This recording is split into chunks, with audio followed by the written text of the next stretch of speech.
ठहरने का तो सामान हम किए बैठे हैं, जाने का हमने सामान नहीं किया। हज़रत अली करम अल्लाह वजह का फरमान है ना कि इंसान जो रिस्क है उसको मेहनत में तलाश करता है, असल में वो सखावत में पोशीदा है। हमारे स्कूलों में ये सिखाया जाता है कि ये जो डिग्री तुम हासिल कर रहे हो इससे तुमने रोटी कैसे कमानी है, और हाल देखें वही डिग्री रोटी नहीं देती बाद में। अल्लाह, हम ऐसे दौर में पैदा हुए कि गुनाह ना करना भी नेकी है।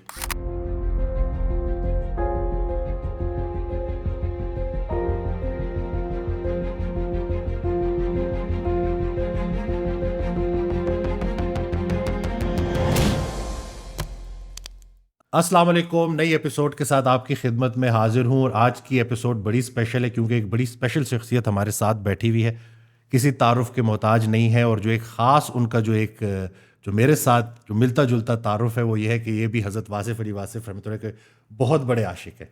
तो डॉक्टर अफ़ान कैसर, अस्सलाम वालेकुम। अस्सलाम वालेकुम डॉक्टर। वालेकुम अस्सलाम, कैसे हैं आप? ठीक है, मैं बिल्कुल ठीक। आप माशाल्लाह रावलपिंडी आए तो हमने सोचा कि इसी बहाने एक पॉडकास्ट भी रिकॉर्ड हो जाए। मेरा तो ससुराल है ना इधर। बिल्कुल पास ही है। और है भी आपके बिल्कुल स्टूडियो के पास। अल्हम्दुलिल्लाह, तो वैसे ही बरक़ात रहेंगी अल्हम्दुलिल्लाह। हाँ, मैं तो जब हुआ मैं तो कह रहा हूँ एक सिलसिला जो है वासफियत, क्योंकि हम दोनों उस सिलसिले के मुसाफिर हैं जो मुझे लगता है अगर हमारी नेशन में जो इस्तराब और परेशानी और डिप्रेशन है, अगर हम सारे ही उस सिलसिले पर चल निकलें तो बहुत कुछ सेटल हो जाएगा। अफरा तफरी और ये सारी मारा मारी ख़त्म हो जाएगी। बिल्कुल, जो शोर शराबा है, इस्तराब है, बेसुकूनी है, अंदर क्या है ना, अल्लाह अकबर, बाहर का तो सब कुछ कर लिया, ठहरने का सारा इल्म सीख लिया, जाने का कोई इल्म नहीं सीखा। सही बात है, तो असल बात तो यही है बहुत ना। बड़ी बात कर दी। तो डॉक्टर अफ़ान, आप मुझे ये बताएं कि चूंकि नाम हज़रत वासिफ़ अली वासिफ़ रहमतुल्लाह का लिया है, तो आपका कब उनके साथ तारुफ हुआ? अच्छा, मेरा जो तारुफ था ना, मैं कॉलम लिखा करता था। मैंने एक्सप्रेस में 2011 से कॉलम लिखना शुरू किया, लेकिन मैं बचपन से नौनिहाल रिसाले में लिखा करता था 2003। माशाल्लाह। तो हकीम सईद साहब थे और मैं वन ऑफ दी दोस्त खुश नसीब हूँ जो हकीम मोहम्मद सईद साहब को करीब से देखा भी, उनकी तालीमात से भी फ़ैज़ उठाया, और क्योंकि उनका सारा तरबियत पे काम था। उस टाइम ये लगता था कि जो छोटे मोटे रिसाले जिनके अब ट्रेंड्स ख़त्म हो गए हैं, तालीम व तरबियत, फूल कलियाँ, नौनिहाल, अब तो नहीं हमारे बच्चे वो नज़र आते, अब तो ये टैब्स और ये चीज़ें आ गई हैं। वो तरबियत के लिए बड़े ज़रूरी थे। बिल्कुल। वो चीज़ जो हमारी इस माशरे से गई है, अब तो स्कूलों में टैब्स आ गए हैं। अब उन टैब्स पे, जिस टैब्स पे ये पढ़ा रहे हैं, उन टैब्स पे इंस्टाग्राम भी मौजूद है, फेसबुक भी मौजूद है, यूट्यूब भी है। बिल्कुल। सॉफ्ट पॉर्न मौजूद है। मैं अक्सर ये टर्म यूज़ करता हूँ। तो अगर आज मुझे लगता है 9 और 10 साल के बच्चे को जो पता है ना, हमारे ज़माने में वो पता ही 17-18 साल की उम्र में जाके लगता था। तो ये जो चीज़ है ये इस कदर ख़तरनाक है।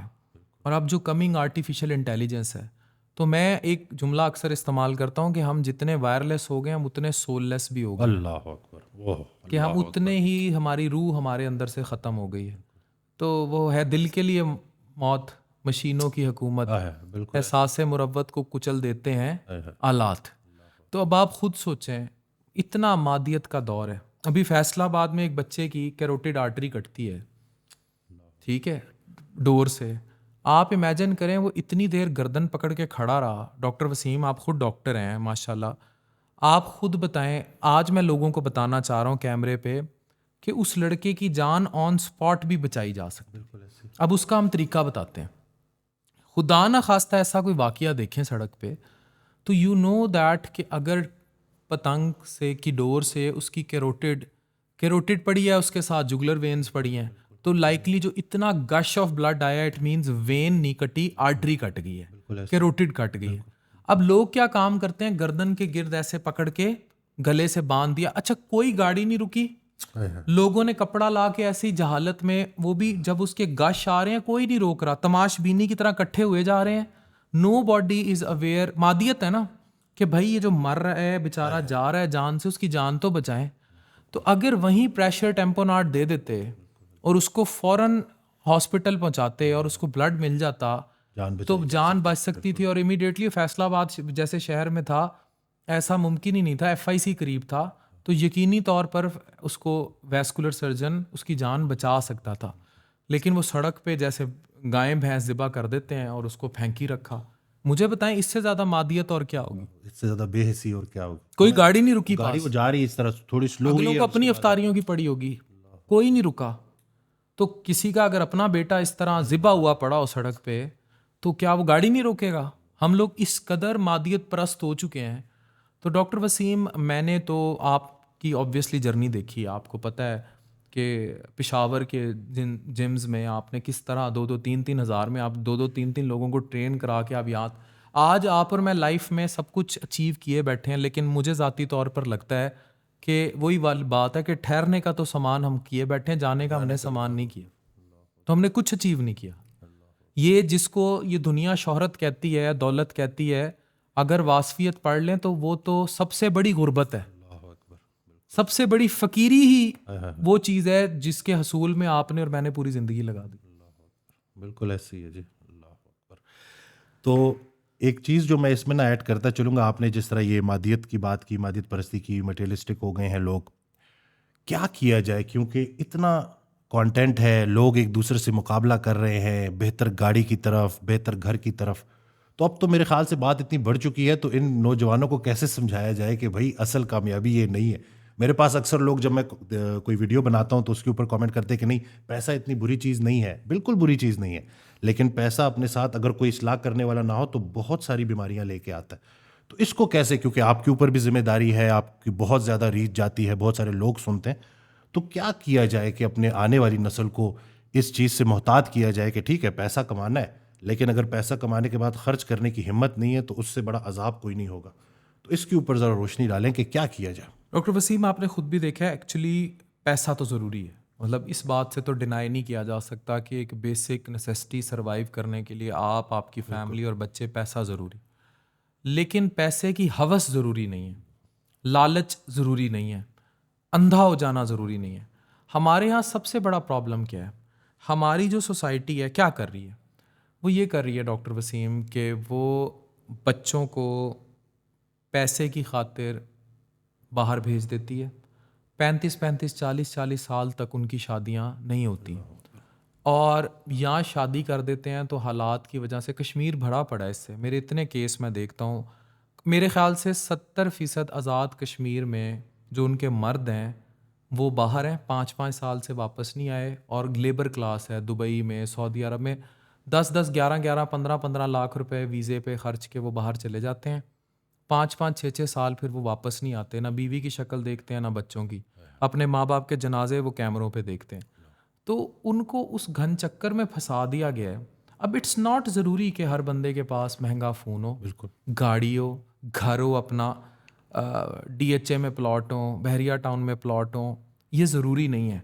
लेकिन इसको, इस फ्रिज हो अच्छा, हर कमरे में अलग अलग AC हो, हर किसी का अपना लैपटॉप हो, कहाँ था? मुझे बताएं, आपके जो वालदैन थे, बड़े बुजुर्ग थे, मेरे जो दादा दादी थे, हाँ, वो तो छतों पे काव लगा के सोते आए हैं। कितनी मेमोरी है हमारी। एसी का तो उस वक्त बिल्कुल कॉन्सेप्ट ही मैं नहीं खुद था। टीनेज तक मैं जो है बगैर AC के बाहर सोते आए हैं। ज्यादा गर्मी लगती थी तो लस्सी पी लेते थे, ऐसे ये ही हमारा जो है गर्मी का तोड़ होता था। अभी तो बिल्कुल पॉसिबल ही नहीं है जी, क्योंकि वो जरा सा एसी खराब हो जाए तो बच्चे परेशान हो एक्लिमेटाइज्ड जाते हो हैं। गए। एक्लिमेटाइजेशन होती है कि आप जिस्म ना बड़ी, ये जिस्म जो है ना, मादियत जो है, रूह की जंग क्यों है? अब इस तरह क्यों है? रूह लड़ क्यों रही है ज़्यादा? अब क्यों डिप्रेशन ज़्यादा हो गई है? क्योंकि आपने रूह के साथ, मैं टर्म यूज़ करता हूँ, पंगा ले लिया। पहले वो पंगा बड़ी कम नोयत का था। है। पहले जो जिस्म था ना वो एक्लिमेटाइज था, वो ज़मीन पे चादर डाल के भी सो जाता था। उसको कहाँ थे ये शॉपिंग मॉल्स?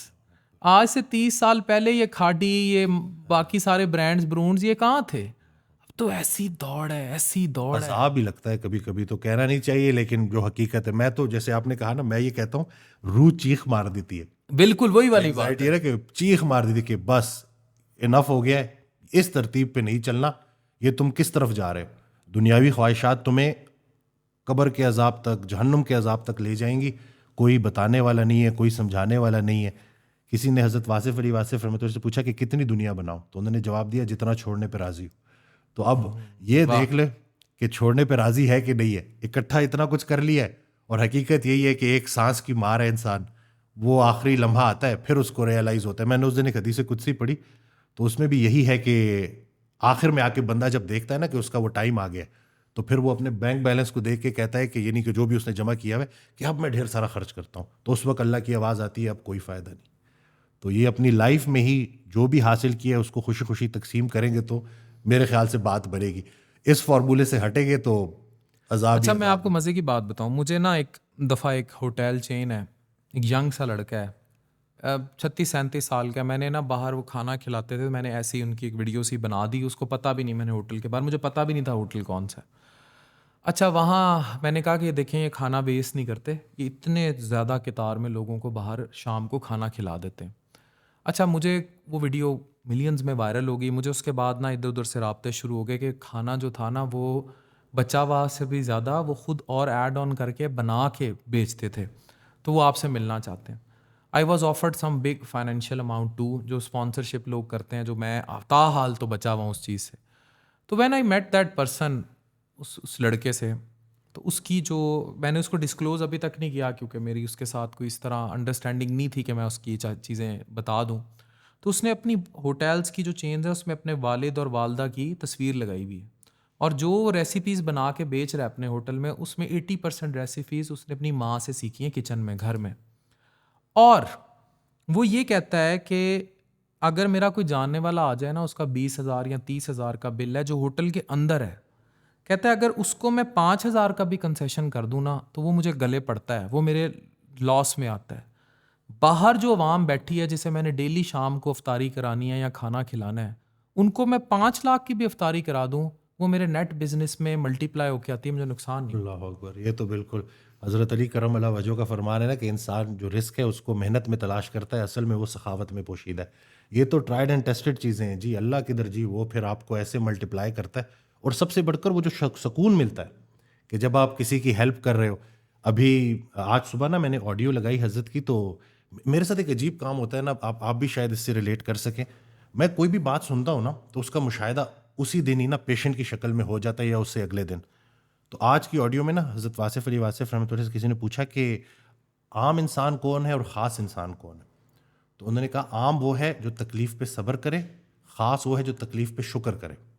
आज एक आई खातून आई, उन्होंने अपनी औलाद का गम अपनी ज़िंदगी में देखा, एक नहीं दो नहीं तीन।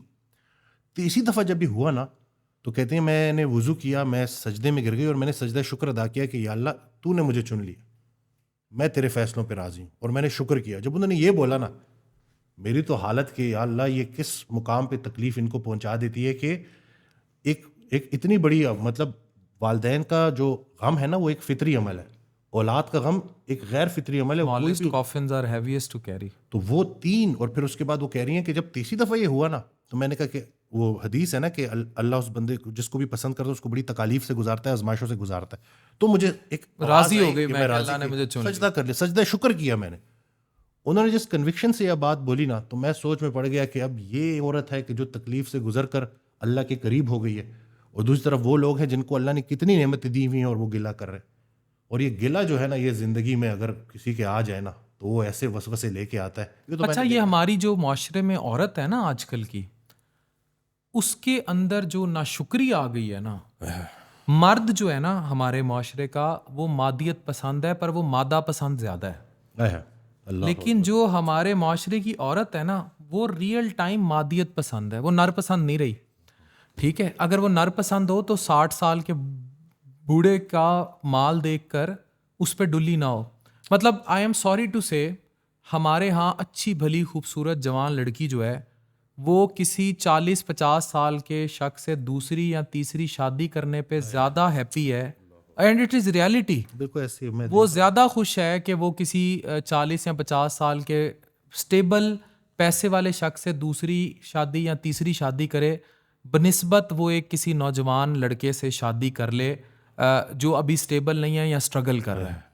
इससे क्या लग रहा है? मैं कहता हूँ आप चलें मेरे साथ, रिश्ते वाली आंटी को लेकर चलें, और एक जवान लड़की को आप 2 ऑफर्स दें और उसको कहें कि ये लड़का है, इसके पास ये ऑडी है, V8 है, ये गाड़ी है, और इसकी उम्र 45 साल है, ठीक है। और दूसरा लड़का है, इसकी उम्र 25 साल है, ये भी स्ट्रगल कर रहा है, होंडा CD70 है इसके पास। वो लड़की कहेगी उससे शादी करूंगी जो 45 साल का, दूसरी तीसरी मुझे परवाह नहीं है। तो मेजॉरिटी इसलिए यही हाल है बिल्कुल। तो वो मादियत पसंद हो और गई। मैं तो फिर जब वो आती है ना और फिर जो रियलिटी जब उनको हिट करती है तो मैं उनको यही कहता हूँ कि पैसा तो मिलेगा, वक्त नहीं मिलेगा। और फिर वो यही मर्द भी नहीं मिलेगा। मर्द भी नहीं मिलेगा। वो बस आपने पैसे से शादी की है, वो आपको नया पर्स लेके दे देगा, नई कभी गाड़ी उन लेके औरतों दे को देगा। तड़पते देखे? अल्लाह, डिप्रेशन देखी है उनकी, 3-3 उनके बच्चे होते हैं और वो रो रही होती हैं फिर, क्योंकि वो जिससे की होती है वो अगली की तलाश में होता है, उन्हें पैसा दिया होता है। कभी मैंने ऐसी औरतों को पैसे के लिए नहीं रोते देखा। ब्रीफ केस भर के आएंगी कि भाई जो फीस लेनी है ले ले, जो टेस्ट कराने हैं करा लो, जो करना है कर लो, सुकून दे दे। पूछेंगे वजह क्या है, टाइम नहीं देता, सुकून नहीं है, नींद नहीं आती। मैं एक नींद की गोली लिखूंगा, कहेंगे डोज बढ़ा दे, नहीं सो सकती। तो मैं आपसे देखें, मैं उन औरतों से पूछता हूं जो मुझे कैमरे पे देख रही हैं, अगर आपके पास बेहतरीन किस्म की गाड़ियां हैं, नौकर चाकर हैं, फ्रिज है, मोबाइल फोन्स हैं, एसी हैं, लेकिन आपका मियाँ और वो अयाशी पे चले जाते हैं, जिनका पैसा इज डायरेक्टली प्रोपोर्शनल टू अयाशी। जरूरत से ज्यादा और जरूरत से कम पैसा इंसान को गुनाह की तरफ लेके जाता है। तो ऐसे ही है जी। तो फिर जब वो सुकून उनको नहीं मिल रहा होता, तो फिर वो तड़प रही होती हैं। फिर हम जिससे शादी की थी वो तो है ना भाई, आपके पास पैसा तो है, तो फिर सुकून क्यों नहीं है? तो ये पैसा उन औरतों को हलाकत में डालता है। अच्छा, इसी तरह की औरतें डायरेक्टली प्रोपोर्शनल अगर किसी स्ट्रगलर के साथ ब्याही गई हैं, अब तो सामने इंस्टाग्राम है। मेरे सामने का वाकया ये भी, अब मैं भी देखे ना, मैं देख रहा हूँ ये हम दोनों बिल्कुल सिमिलर चीज़ें फेस कर रहे हैं। मैं तो ज़ुबान को खामोश रखता हूँ यही देखे कि लोग पता नहीं किस तरफ जा रहे हैं, लेकिन आज अब आपने बात छेड़ ही दी है। तो गाड़ी रुकी है और खातून वो पहचान गई, आई हैं, अब शोहर के सामने कह रही हैं कि देखो ना ये बड़ी गाड़ी है, देखो तुम्हारी क्या गाड़ी है। डॉक्टर वसीम एलईडी तक नहीं लगाई हुई इसने शोहर के सामने। ओ भाई अल्लाह की बंदी, शुक्र कर के तेरे पास कम से कम गाड़ी तो है ना। लेकिन वो जिस तरीके से, और वो शोहर बेचारा जिस तरह से शर्मिंदा हो रहा ना, तो मुझे इतना बुरा लगा ना कि एक खातून रोड पे खड़े होके अपने हक हलाल के पैसे कमाने वाले शोहर की तजलील कर रही है। तो इसका मतलब है कि सोसाइटी कितनी गिर चुकी। तो कहाँ जाएगा फिर आगे, क्या करेगा? कुछ बुरा ही करेगा ना, रुकेगा तो नहीं। यहाँ बिल्कुल रिस्पेक्ट तो नहीं है तो कुछ भी नहीं है जी। और फिर रोड पे अगर आपकी इतनी डिसरिस्पेक्ट हो रही हो तो, और फिर ना अक्सर वो लोग फिर रियलाइज भी नहीं कर रहे होते कि हम कर क्या रहे हैं। बात करने का एक खातून आई तो वो जिद कर रही थी, उनके शोहर बात नहीं मान रहे थे, तो वो बहुत शाउट कर रही थी, क्लिनिक में भी शाउट कर रही थी। तो मैंने उनसे वादा लिया कि आप एक हफ्ता ना इस आवाज़ को ना थोड़ा नीचे ले आए। एक हफ्ते के बाद आई कि उसने मेरी बात मान ली। मैं कहा वो बेचारा थका हारा वापस आता था, आप उस हाई वॉल्यूम पे बात कर रही होती थी, वो कहता था जान छोड़ो मेरी भाई, मुझे सुकून चाहिए। एक हफ्ता आपने उसको वो सुकून दे दिया, सिर्फ एक हफ्ता, उसने आपकी बात मान ली। तो बाज़ औक़ात ना ये मेरी तरबियत की कमी है, मैं तो यही कहता हूँ। लोग जब डॉक्टर वसीम, अब आपको नहीं लगता कि अब जो घरों में फसाद हैं उनकी 60% 70% वजह जो है वो उस घर में मौजूद औरत की लालच है? बिल्कुल वो मोबाइल फ़ोन्स हैं, वो टेक्नोलॉजी। अब इस पे आपके मेरे ख़वातीन बड़ी ख़िलाफ़ हो जाएंगी ये जुमले सुन के। हमने वो जो एक फैमिली स्ट्रक्चर था उसको तबाह कर दिया। उसकी हमारी ट्रेनिंग हुई नहीं कि मियाँ बीवी का रिश्ता कितना इम्पॉर्टेंट है, इससे ही आगे सारे मामलात चलने। एक इदारा ही है ना, एक इंस्टीट्यूट है जहाँ पे अच्छे बच्चों ने परवान चढ़ना है, और उनका आपस में लड़ाई झगड़ा है। एक को दूसरे की शक्ल बुरी लगती है, दूसरे को पहले की शक्ल बुरी लगती है। अवेलेबिलिटी टू नेक्स्ट लेवल, बहुत बहुत अवेलेबिलिटी बहुत ईजी, इतना इतना आसान हो गया है। आपकी मेरी उम्र में हमें कोई खातून अच्छी लग जाती थी ना, बस हसरतें ही रह गई, फिर कभी बात भी नहीं हुई। कभी बात भी नहीं हुई, बिल्कुल ऐसे। आप तो इंस्टा पे डीएम करें। उस दिन 12 साल की बच्ची थी, उसने अपने फादर का मोबाइल उठा लिया, तो वो अपने फादर को अपना आइडियल, तो 12 साल की उम्र में उसकी निगाहों ने उस व्हाट्सएप में वो चीज़ें देख ली कि वो बिल्कुल एक शॉक में थी। और वो कहती है कि ये मेरे वालिद साहब तो मेरे हीरो थे, लेकिन वो जो मैंने सारी गुफ्तगू पढ़ी है और जो मैंने चीज़ें देख ली हैं, उसके बाद तो मुझे उसकी शक्ल से नफ़रत हो गई कि ये मेरा आइडियल था। मैं टीन एज में हूँ, मैं उस एज में जा रही हूँ और ये इस तरह की हरकतें कर रहा है। और उससे पहले कहते हैं मुझे दूर दूर तक मेरे वहम गुमान नहीं था कि मेरा वालिद ऐसा है। अब ये देखें कि लोग कितने कैजुअल हो गए हैं कि मोबाइल पे ये सारी खुराफात चल रही हैं और एक जवान होती बेटी के हाथ में मोबाइल पकड़ा दिया और ज़रा ये ख्याल नहीं है कि उसके अंदर वो क्या कर रहे हैं, और अगर वो बच्ची की निगाह से गुजर जाएंगे तो उस पर क्या असर होगा। अच्छा डॉक्टर वसीम, आप और मैं तो ये बातें कर लेते हैं बैठ के। इशू पता है क्या है? इशू ये है, अभी हक खतीब और इकरारुल हसन वाला वाकया ले लें। कलर सईदा आपके तो साथ ही है। साथ ही है, बिल्कुल। डू यू थिंक कि इससे हक खतीब की पॉपुलैरिटी में फ़र्क पड़ा है या उसको फ़ायदा हुआ है कि नुकसान हुआ है? वो तो उल्टा, और मुझे तो ये लगता है कि ज़्यादा लाइमलाइट में आ गए। जी, अगर वो पहले स्टार था वो सुपरस्टार। सुपरस्टार, बिल्कुल ऐसे। ठीक है, इशू क्या है? जिस पॉपुलेशन को एड्रेस किया इकरारुल हसन ने, वो पॉपुलेशन ऑलरेडी ये जानती थी कि ये कदामत पसंदी है। वो तो नहीं जाती थी दरबारों पे या कब्रों की परस्तिश और वट एवर, जो भी आप नाम दे लें। जो पॉपुलेशन उसके गर्दाब में थी, हक खतीब और इन जैसे कई नाम नहाद, जो सही हैं वो सही हैं, हम नाम नहादों की बात कर रहे हैं, वो तो और हीरो बन गए। कहते हैं कलंदर दौरा जीत गया, और उसके साथ फिर जाहिर है पूरी जो मशीनरी है सरकारी, उनको खड़े होना पड़ता है, क्योंकि उनकी 20-25 साल की अजारादारी नहीं, उनकी कई पुश्तें जो हैं, कितने डीसी एसी ऐसे होंगे कलर सईदा के, या कितनी ब्यूरोक्रेटिक नस्लें ऐसी होंगी जिनकी हक खतीब नहीं, उनके वालिद या उनके दादा के हाथ पे बैत होगी। वो तो पीरी फकीरी के सिलसिले हैं। तो ये आप चैलेंज कर ही नहीं सकते। हम मुआशरे में कब समझेंगे? उनका एक अलग क्लब है, ये एक अलग क्लब है।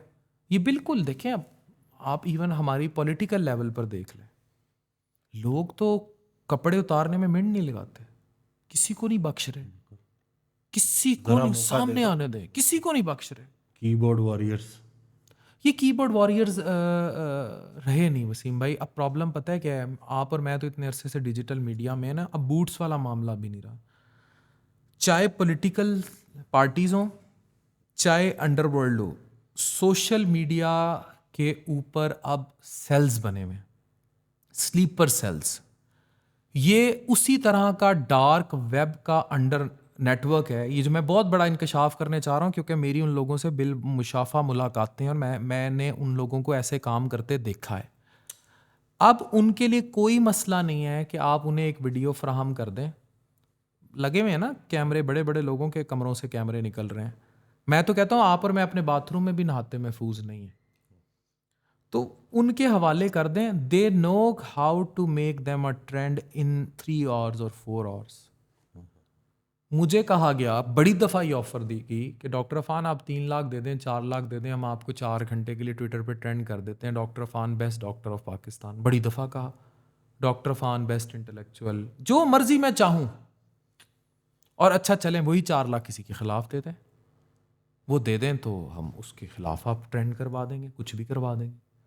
तो मतलब अब तो सेल्स हैं, कैसे बचेगा कोई? अब तो किसी लड़की की इज़्ज़त उछालना, किसी लड़के की इज़्ज़त और किसी शरीफ आदमी की इज़्ज़त उछालना, तो अब तो कोई मसला ही नहीं रह गया। पहले एक पीटीवी होता था, छोटा सा डब्बा आता था, लूडो खेल के, कैरम खेल के हम सो जाया करते थे लस्सी का गिलास पी के। अब तो एलॉन मस्क कहता था ना कि दिस एआई विल ईट। बिल्कुल सही। और अभी आगे जाके पता नहीं क्या होना है। ठीक है, उससे आसानी भी आई है, लेकिन ये जो मामला कंट्रोल से बाहर निकल गया है ना, ये बहुत खतरनाक। एक है दौरे वासफियत, एक है डी वासफियत का दौर। ये जो डी वासफियत है ना, ये सारी वही है। एआई, टेक्नोलॉजी, आर्टिफिशियल वर्ल्ड, रोबोस, दिखावा, मशीनें, मसनूई जिंदगी। रूह से जितनी दूर चली गई उतनी डिप्रेशन, इस्तराब। अच्छा, रूह कहाँ से आई है हमें? अल्लाह ने फूकी है, अल्लाह का अमर है, बिल्कुल ठीक है। वो वाहिद वस्फ है हमारे अंदर जो हमारी कनेक्टिविटी है दूसरे जहान से। अदरवाइज ये सारी दुनिया तो मादियत है। अब आप कर क्या रहे हैं? आपको इश्क हुआ, सनफ़े नाजुक से हुआ, एक पाकीज़ा इश्क हुआ, आपको नहीं मिला, आपको हासिल से ला हासिल के सिलसिलों पर आप चल निकले, आपकी रूह को चोट लग गई, आपकी रूह उस चोट ज़दा दिल के तवाफ़ में आ गई। अब वो तवाफ़ में तो आएगी, पर वो घूम के उसने जाना वही है जिसने फूका था, उसने अपनी असल की तरफ लौटना है। यरजू इला असली, हर चीज़ ने अपनी असल की तरफ रुजू। वो असल वही है, वो असल वही है, अलिफ अल्लाह, वो असल वही है।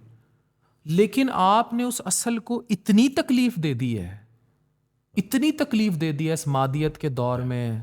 The cars, the mobile phones, the girls, womanization, शराब, अल्कोहल, सिगरेट, शीशा, वेप, आपने उसको इतनी तकलीफ दे दी है तो कि रात को जब आप उसके काबू में आते हैं वो कहते हैं आ तेरी फिर करे। मैं तो कहता हूँ ऐसा शख्स तहज्जुद में भी सजदा करेगा तो रूह की वो कनेक्टिविटी नहीं बनती। ऊपर से लिखा आता है इतने सिग्नल हिजाब लॉस्ट। में, इतने हिजाबों में मुब्तला शख्स क्या फील करेगा। बिल्कुल सही बात है। फिर 5G पे भी नहीं होता, फिर लिखा आता है सिग्नल लॉस्ट। सिग्नल लॉस वो अंदर का जो ट्रांसमीटर है वो खत्म हो चुका है, जमीर मर चुका है। Zero signals, zero connectivity.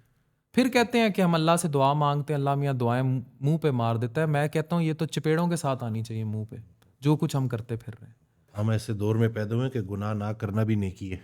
ये ऐसा दौर है बिल्कुल। और हज़रत वासिफ़ अली वासिफ़ रहमतुल्लाह का बड़ा प्यारा जुमला है कि अल्लाह को सबसे नापसंदीदा गुनाह है बूढ़े का जवान गुनाह। और यहाँ पे 50-60 साल की उम्र में भी वो एहसास नहीं आ रहा कि कब्र करीब है और अभी भी वही सारे काम चल रहे हैं जो कि जवानी में होते। शायद जवानी में उतने ना होते हो, अभी पैसा ज़्यादा आ गया तो अब उस पैसे को खर्च तो करना है ना। Sir it's very common, the dance culture in Pakistan, the club, the parties, drugs, ये इतनी कॉमन है यूनिवर्सिटी कॉलेज लेवल पर, हॉस्टलों के कमरों में। ठीक है, लड़कियां, अभी इस्लामिया का स्कैंडल था तो ये तो एक सामने आ जाती है चीज़। अदरवाइज इट्स नाउ स्कूलों कॉलेजों में जो लोग हॉस्टलों में, इससे क्या होगा? इसका गरीब घर में से बच्ची हॉस्टल में नहीं पड़ेगी, बाप डरता रहेगा और जहालत फैलेगी। लेकिन इट्स वेरी कॉमन। ड्रग्स का तो ये हाल है कि मेरे पास नौजवान कितने आते आते हैं, होंगे? वो चर्च को तो ड्रग्स समझते ही नहीं है। वो तो कहते जी सब पी रहे हैं। तो अब ये देख लें कि जब एक चीज़ को गलत ही ना कहा जाए, उसको इतना अवेलेबल कर दिया जाए, उसका इस्तेमाल इतना कॉमन कर दिया जाए कि उसको अब वो नशा ही नहीं कंसिडर करते। हालांकि ये जितनी भी चीज़ें हैं, ये नशा, ये तमाम, ये आपको तबाही की तरफ लेके जाती हैं, आपको अपने असल से दूर करती हैं और इसमें ज़रा बराबर भी खैर नहीं। या तो पैरानॉइड कर देंगी या कोई साइकोसिस की तरफ ले जाएंगी। किताबों में दर्ज है जी, रिसर्च आपको सब बताती है। और सबसे बढ़कर डिपेंडेंसी, कि जब आपको अल्लाह के अलावा ये दुनिया के सहारे मकड़ी के जाले से भी ज़्यादा कमज़ोर है, कुरान की आयत है, तो कर ले जितने नशे करने। हमारी ये जो इतनी ओपनली बात करने का मकसद भी यही है ना कि कोई तो आवाज़ उठाए, कोई तो बात करे। हम ठीक है खैर की बात कर रहे हैं, लेकिन वो जो डार्क साइड है उसके ऊपर भी वार्न करना लोगों को, नौजवानों को। दानाई किसे कहते हैं? दानाई है माजी के तजुर्बे से हाल के लोगों को फ़ायदा पहुंचाना। अब आपके ऊपर जिम्मेदारी है, हमारे ऊपर जिम्मेदारी है कि लोग सुनते हैं। एक व्यूअरशिप बन गई है तो उसमें हो सकता है लोगों को आज की बातें हमारी बड़ी कड़वी कड़वी लगे, लगे, बुरी लगे। लेकिन ये हकीकत है। मेरे पास जैसे भी आपने थोड़ी देर पहले कहा, तो इसी तरह से हस्बैंड अयाश था, तो बीवी भी उसी रास्ते पे चल पड़ी। अब वो एंग्जाइटी डिप्रेशन का शिकार। तो मैंने उससे पूछा कि आप वो पूरे रास्ते से हो आई, सुकून मिला? तो मैंने कहा जी, सबसे, हज़रत वासिफ़ अली वासिफ़ रहमतुल्लाह इरशाद फरमाते हैं कि सबसे बड़ी बदी ये है कि किसी के बुरे रवैये की वजह से मोमिन मोमिन ना रहे। आप तो खैर के रास्ते पे थी ना, आप अपने शोहर की गलत कामों की वजह से उस रास्ते पे चल पड़ी जिस रास्ते पे वो पहले से था। यानी कि बजाय इसके कि आप उससे इस्लाह पकड़ती, आपने बदले की आग में जली हैं और जहर आपने का उससे तैर जहर से। तो उसके बाद नतीजा ये है कि अब आप देख लें कि वो भी ट्राई कर लिया, आप पीछे क्या रहते हैं। और ये एक दो नहीं है, ये इतने ज़्यादा हैं कि मतलब अच्छा, आप कितना और मैं डॉक्टर है ना, आप और मैं कॉमनली ये चीज़ें इनकाउंटर करते हैं, इसलिए हम ये चीज़ें, और डॉक्टर हैं, हम वोकल आउट कर लेते हैं। हम लोग ये केसेस माशरे में देख रहे हैं। अच्छा, मैंने एक पिछले दिनों एक वीडियो बनाई। मैं कहता हूँ कि उस औरत शादी के बाद तहज्जुद में किए गए किसी मलंग औरत के सजदे से ज़्यादा ताकतवर कोई सजदा नहीं होगा वो औरत जिसने इश्क में चोट खाई हो और उसके बाद वो उस इश्क के ज़ख़म के तवाफ़ में अपने शौहर और औलाद की वफ़ादार और उनके लिए सजदों में रो रो के दुआ करती है। तो औरत भी इश्क करती है, औरत ही इश्क करती है, मर्द से गहरा इश्क करती है। क्योंकि औरत का जो पाकीज़ा इश्क है, वो जब चोट खाता है, वो रूह जब ज़ख्मी दिल के गिर्द तवाफ़ करती है, वो तवाफ़ अपनी असल की तरफ जाता है, तो कनेक्टिविटी का लेवल 5G छोड़े 10G होगा। मुझे वाकई बिल्कुल अभी इस बात से बात निकल रही है। तो मेरे पास ना लाहौर क्लिनिक में ना एक खातून आई, 4 घंटा उन्होंने वेट किया। मैं महीने में 3 दिन ही जाता था, तो बहुत ज़्यादा ना पेशेंट्स होते थे। तो 4 घंटे वेट के बाद जब इंटरव्यू हुए तो उनके हाथ में कोई फ़ाइल नहीं है, कोई हिस्ट्री नहीं है। तो मैंने उनको देखा तो मैंने कहा कि खैरियत आपकी फ़ाइल? कहते नहीं फ़ाइल नहीं, मैं सिर्फ शुक्रिया अदा करने हैं। तो मैं भी ज़रा और कॉन्शियस हो गया। मैंने कहा जी प्लीज़ बैठें। तो किस बात का शुक्रिया अदा कर रही हैं? तो कहते हैं जी आज से 1.5 साल पहले मेरे हस्बैंड का एक्सीडेंट हो गया और वो बेड रिडन हो गए, अकेला कमाने वाला था, ये एक मुश्किल आ गई, उसके बाद मेरी बेटी की डेथ हो गई और उसके कुछ दिन बाद मुझे कैंसर डायग्नोज हुआ। तो ये 3 चीज़ें मेरे साथ आगे पीछे ऐसी हुई कि मैं जो तहज्जुद पढ़ने वाली और हर वक्त अल्लाह का जिक्र करने वाली, मुझे ऐसे लगा जैसे अल्लाह मुझे, वो बहुत ज़्यादा था मेरे लिए ना, मेरी बर्दाश्त, मुझे ऐसा लगा कि जैसे मेरी बर्दाश्त से ज़्यादा, तो मेरा वो तवक्कल, वो यकीन टूट गया। तो एक दिन मैं वीडियो देख रही थी, रील आई, उसमें आपने वो हदीस पढ़ी कि जिस इंसान से अल्लाह मोहब्बत करता है उसको आजमाइशों से गुजारता है। तो उसके साथ ना मेरा दोबारा से वो मैंने सुनना शुरू किया कुरान तर्जुमे से फिर, और अब जो मेरा राब्ता बहाल हुआ है अल्लाह के साथ, मुझे कोई कहता है ना कि तुझे कैंसर है, तो मैं कहती हूँ मैं कैंसर से नहीं मरूंगी, मैं अल्लाह के हुक्म से मरूंगी, और जब भी मरूंगी मुझे इतना यकीन है कि मेरा अल्लाह मुझसे बड़ा प्यार करता है। वाह वाह वाह। अब ये बात जो है ना कि उसने उस तकलीफ को, उस गम को, उसमें जो मैसेज था उसको रीड करके उस गम ने उसको सरफराज कर दिया। उसके बिल्कुल बरक्स वो इंसान जो तकलीफ में अल्लाह से दूर हो जाए, असल में वो अल्लाह का कभी था ही नहीं। यही तो सारा इस्लाम आपको सिखा रहा है कि मैं आजमाऊंगा भूख से और खौफ से। तो खुशी में तो सारे छलांगे मारते हैं, लेकिन जब तकलीफ आती है उस वक्त असल बंदे का पता चलता है। और जो ख़ास तौर पे ख़वातीन का जो एहसास का एक जो वो होता है लेवल, अगर उसमें वो अपने अल्लाह से कनेक्ट हो जाएं तो उससे बढ़कर क्या है जी। और कोई ऐसी औरत कनेक्ट हो जो पहली वासफियत के सिलसिलों में हो, अलिफ अल्लाह के सिलसिलों में हो, उसकी कनेक्टिविटी कितनी स्ट्रांग हो। वो तो मैं देख रहा हूँ जी। चलो एक पहलू तो वो डार्क साइड था, लेकिन वो जो रोशन पहलू है ना, उसके ऊपर भी बात की जाए जी। आते हैं ऐसे ऐसे लोग आते हैं कि अकल दंग रह जाती। आज का मैंने आपको वाकया सुनाया, इसी तरह से उस दिन एक साहब आए हैं, वो पिछले 4 साल से व्हील चेयर पे हैं, यूरिन बैग लगा हुआ, अंदर आए हैं तो मुस्कुरा रहे हैं। हाल देखो और ख्याल देखो। कहते हैं कि मुझसे जब अल्लाह पूछेगा ना कि मेरे लिए क्या लेके आए, तो मैं एक ही बात करूंगा कि यकीन लेके आया हूँ। वाह वाह वाह। अब ये जब इंसान बात करता है, मेरी तो वो जैसी बाहर निकला मेरा टेबल पे सर, और मैंने कहा या अल्लाह ये कैसे कैसे लोग भेज देता है कि एक तरफ सब कुछ होते हुए भी नाशुक्री कर रहे हैं और एक तरफ मोहताजी की ज़िंदगी, लेकिन ख्याल इतना बुलंद है, अल्लाह से वो इतना राज़ी है। तो बस यही लोग हैं जी चलते फिरते। और हमारा जो शोबा है ना, इसमें एक ये चीज़ है कि अल्लाह ताला हमें ना किसी फॉर्म में कोई ना कोई एक मैसेज ऐसे भेज रहा होता है कि जिससे हमारी अपनी वो कैफियत ऐसी हो जाती है कि बंदा घबरा जाता है कि भाई ये, और ऊपर से हम वासिफ अली वासिफ साहब को पढ़ते रहें तो फिर बंदा वैसी मादियत से दूर हो जाता है। तो बस डॉक्टर वसीम, मुझे ये लगता है कि हमें मुआशरे की इस्लाह के लिए अब स्कूलों की ज़रूरत नहीं है। हमें तरबियत के लिए रूहानी उस्ताद बिठाने पड़ेंगे। बिल्कुल और वो शुफ शुफ वाला सीन नहीं होगा। वो बच्चों को ये नहीं सिर्फ सिखाएंगे, अब जापान में बच्चों को सिखाते हैं ब्रश लाइन में खड़े होना है, चोरी नहीं करनी, झूठ नहीं बोलना। हमारे स्कूलों में ये सिखाया जाता है कि ये जो डिग्री तुम हासिल कर रहे हो, इससे तुमने रोटी कैसे कमानी है। और हाल देखें, वही डिग्री रोटी नहीं देती बाद में। कितना बड़ा धोखा है। हाय हाय। हमारा पूरा तालीमी निज़ाम ही तो उस पूरे जो मादियत के तालीमी निज़ाम में, जिसमें आप डिग्री को रोटी के इक्वलेंट कर देते हैं, x is equal to x is equal to 0, तो उसमें कहीं तरबियत शामिल नहीं है। अब हमारे मैट्रिक के बच्चों को पता है कि अगर रोल नंबर आगे पीछे करने हैं तो फलाना क्लर्क बोर्ड में बैठा कितनी रिश्वत लेगा। उन्हें पता है कि बापडा के दफ्तर जाके किस तरह मीटर सेट कराना है। हर इदारे में, मैं तो बरमला ऑन कैमरा कह रहा हूँ, पाकिस्तान का कोई इदारा करप्शन से पाक नहीं रहा। रिश्वत कहीं ना कहीं किसी लेवल पर हो रही है। कंट्रोल करने का कोई मैकेनिज़्म नहीं है। लोगों को हराम और हलाल की तमीज़ भूल गई है।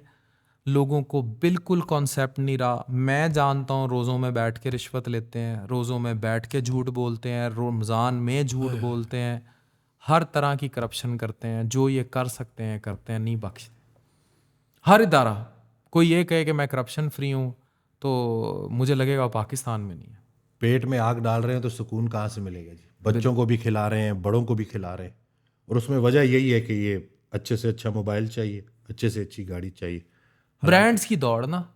अभी आप देखें ना, ईद पे मुझे नहीं याद पड़ता, मैं आपको बरमला कह रहा हूँ कि मेरी अम्मी कभी किसी ब्रांड शॉप पे ईद से पहले या ईद शॉपिंग करने गई हूँ। आज भी हम उनकी मिन्नतें करते रहते हैं कि अम्मा हुन पैसे है ने, कोई मसला नहीं, हम ला के दे देंगे। उनको नहीं होता कि भाई मुझे कोई कपड़े, लेकिन यहाँ ख़वातीन के अलमारियाँ भरी होती हैं और उनके पास ईद पे पहनने के लिए कपड़े, नया डिज़ाइन आ गया जनाब। और नया डिज़ाइन क्या होता है, इत्थे दा ठप्पा उत्थे ते उत्थे दा ठप्पा उत्थे। लेकिन कभी सफ़ायर के दरवाजे खुलते हैं, फिर आप मैं देखें वही देख रहा था कि क्या वो, मुझे तो वो लगता है कि जैसे कोई हशर का कि जिस तरह उस दिन होगा ना, टूट पड़ेंगे जी, अल्लाह अकबर। हाय तो हाय टूट हाय। पड़ती हैं ना, और फिर वो पागल हुई होती हैं कपड़ों के पीछे। और कभी कभी आपने देखा है कोई, मतलब कोई तरावी में मस्जिद का दरवाज़ा ऐसे खुले और लोग इस तरह हो, मतलब हम लोग बिल्कुल ही बिल्कुल। अच्छा, फिर ये जाके ना मैंने ऐसे लोग भी देखे हैं यहाँ हराम का पैसा कमा रहे होंगे, फिर हर जुमे वहाँ जाके नमाज पढ़ेंगे, सजदे करें। अल्लाह अकबर। ये तो मैं कहता हूँ, ऐसी नमाजें मुंह पे बारी जाएंगी। यानी कि अल्लाह, ये सारा कुछ हराम कमा के मैं फुल कॉन्फिडेंस के साथ तेरे सामने तेरे घर में खड़ा हूँ, पकड़ सकता है तो पकड़ ले। ये तो चैलेंज करना है अल्लाह को। मैं एक ऐसे 60 साल के बाबा जी को जानता हूँ, वो अपनी गर्लफ्रेंड को ले गए और दुबई शुबई और फिर आगे पूरा उम्रा करने चले उम्रा गए। करा के आए। हाय हाय। मैंने कहा यार ये कौन सा उम्रा है। और वो काबा खुद चक्कर में है, ये लोग किस चक्कर में है। बिल्कुल। ऐसे ही है जी। हाय हाय हाय।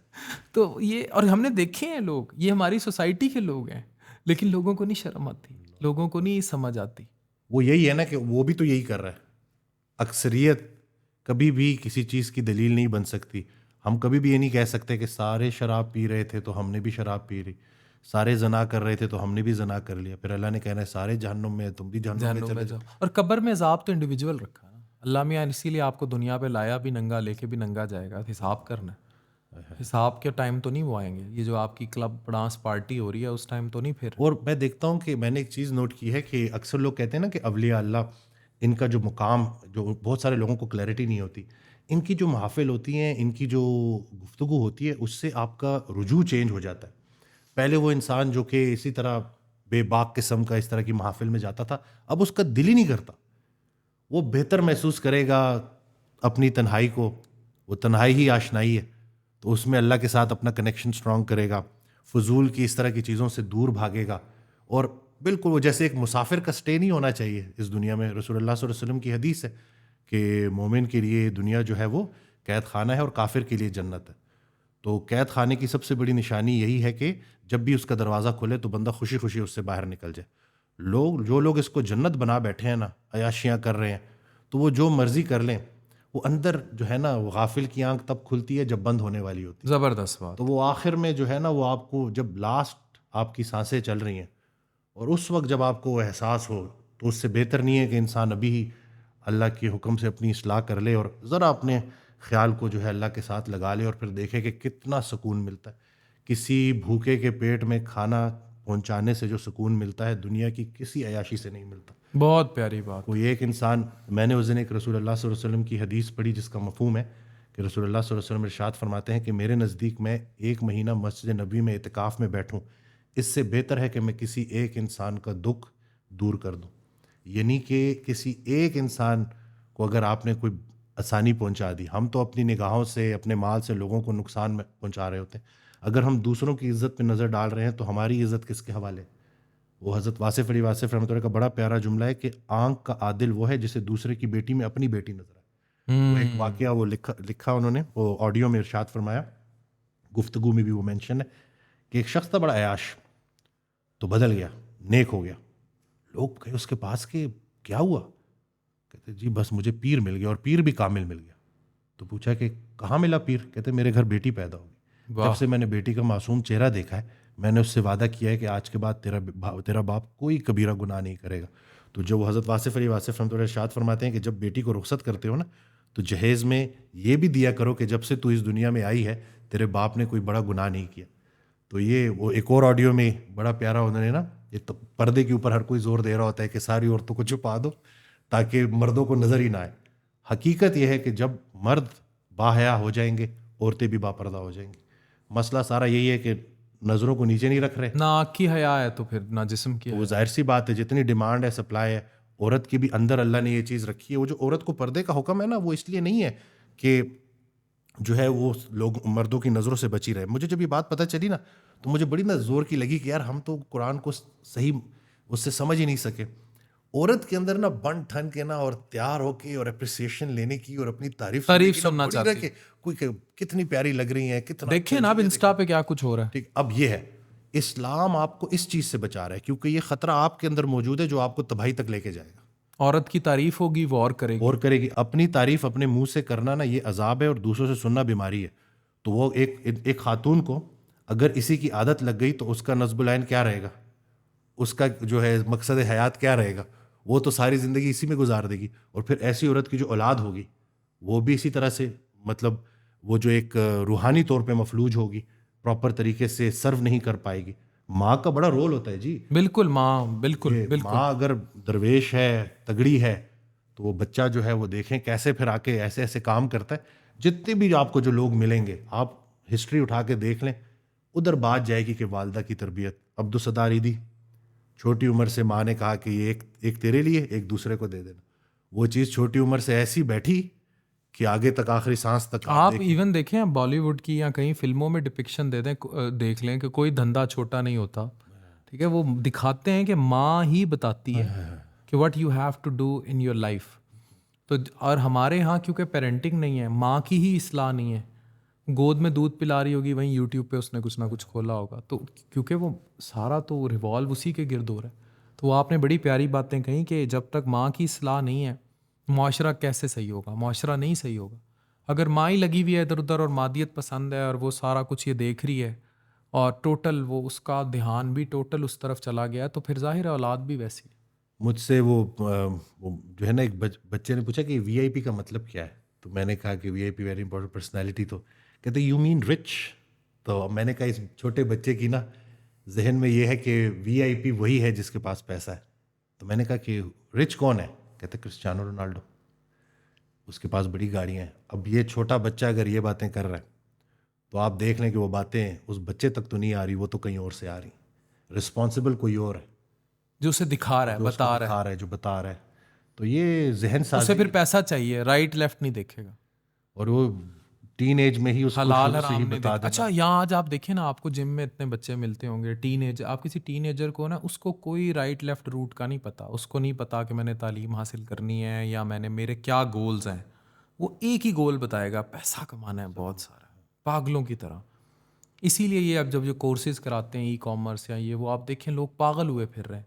वो उस रूट से ही निकल गए हैं कि हमने कोई एजुकेशन हासिल करनी है, कोई शऊर हासिल करना है, कोई माशरे में कंट्रीब्यूट करना है, कोई सलाह है। वो कहते हैं नहीं भाई, डंकी लगाएं, बाहर जाएं, इटली भाग जाएं, कुछ करें, हम बस ई कॉमर्स में कुछ कर लें, कोई रातों रात ना कोई दरख्तों से हमें नोट तोड़ें और वो अफरा तफरी, बस हमें पैसा आ जाए भाई। शुरू से ही हम वो जो एक स्ट्रगल का इर्तिका था, आपने और मैंने एक स्पैन देखा है स्ट्रगल का।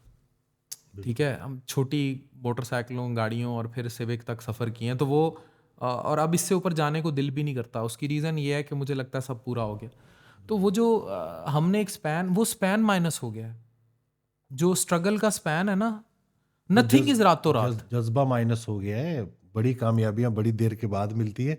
इनको आइडिया भी नहीं है कि ये हासिल तो कर लेंगे, लेकिन वो फिर एक छक्का होगा, उसके बाद फिर तारीखी। हाँ, अच्छा, अब उसमें फिर ये सोशल मीडिया का किरदार। अब लोग कह रहे हैं 5 साल का शिराजी जो है उसकी यूट्यूब से 2-3 करोड़ रुपया आ रहा है। तो मुझे ये बताएं, उसका एक अल्लाह मियाँ ने, एक उसका बाप था, वो उसको प्लानिंग से लेकर चला, उसको उस पे चलो एक तो करम भी है ना। वासिफ अली वासिफ साहब कहते हैं जिस पे अल्लाह का करम हो उसके करम के साथ जुड़ जाओ, अल्लाह तुम पे भी करम कर देगा। नहीं तो उसको दुआ दो भाई, उसको तुम दुआ दो, तुम अपना रूट देखो। अब ये नहीं है कि हर किसी का बच्चा, ये मेरी मामा है, ये वॉशरूम में जा रही हैं या बाहर आ रही हैं, अब ये चीज़ शुरू हो जाए। क्यों? क्योंकि उसके यूट्यूब के पैसे आएंगे। हमें एक दूसरों के घरों में झांकने की आदत है। अब अफसोस के साथ कि वो टिकटॉकर कपल जो बने ही नमूदो नुमाइश के लिए थे, वो लोग शादियां करते हैं, उस शादी की एक एक एक्टिविटी शेयर करते हैं, फिर सुबह गीले बाल खोल के आते हैं, सस्ती शोहरत के लिए। और तो सब हो रहा है। मैं तो इसको कहूँगा दी इरिटेटिंग वल्गैरिटी जो हम इस माशरे में फैला रहे हैं, और इससे जहनों पर क्या असर हो रहा है? मुझे बताएं। मैं आयरा अब 8-9 साल की हो गई है, अगर मैं मोबाइल पे उस शख्स की वीडियो सहरी के टाइम अगर मेरी आ जाए स्क्रॉल करते हुए और बच्ची मेरी साथ लेटी हो, क्या जवाब दूंगा उसको? क्या क्या कहूँगा उसे कि क्या दिखा रहा है बंदा? और नीचे देखें 3 मिलियन व्यू, 4 मिलियन व्यू। भाई लानत है ऐसे व्यूज़। लानत है, बिल्कुल सही। और उस व्यूज़ पे पैसे आ रहे हैं। डू यू थिंक वो पैसे हलाल हैं?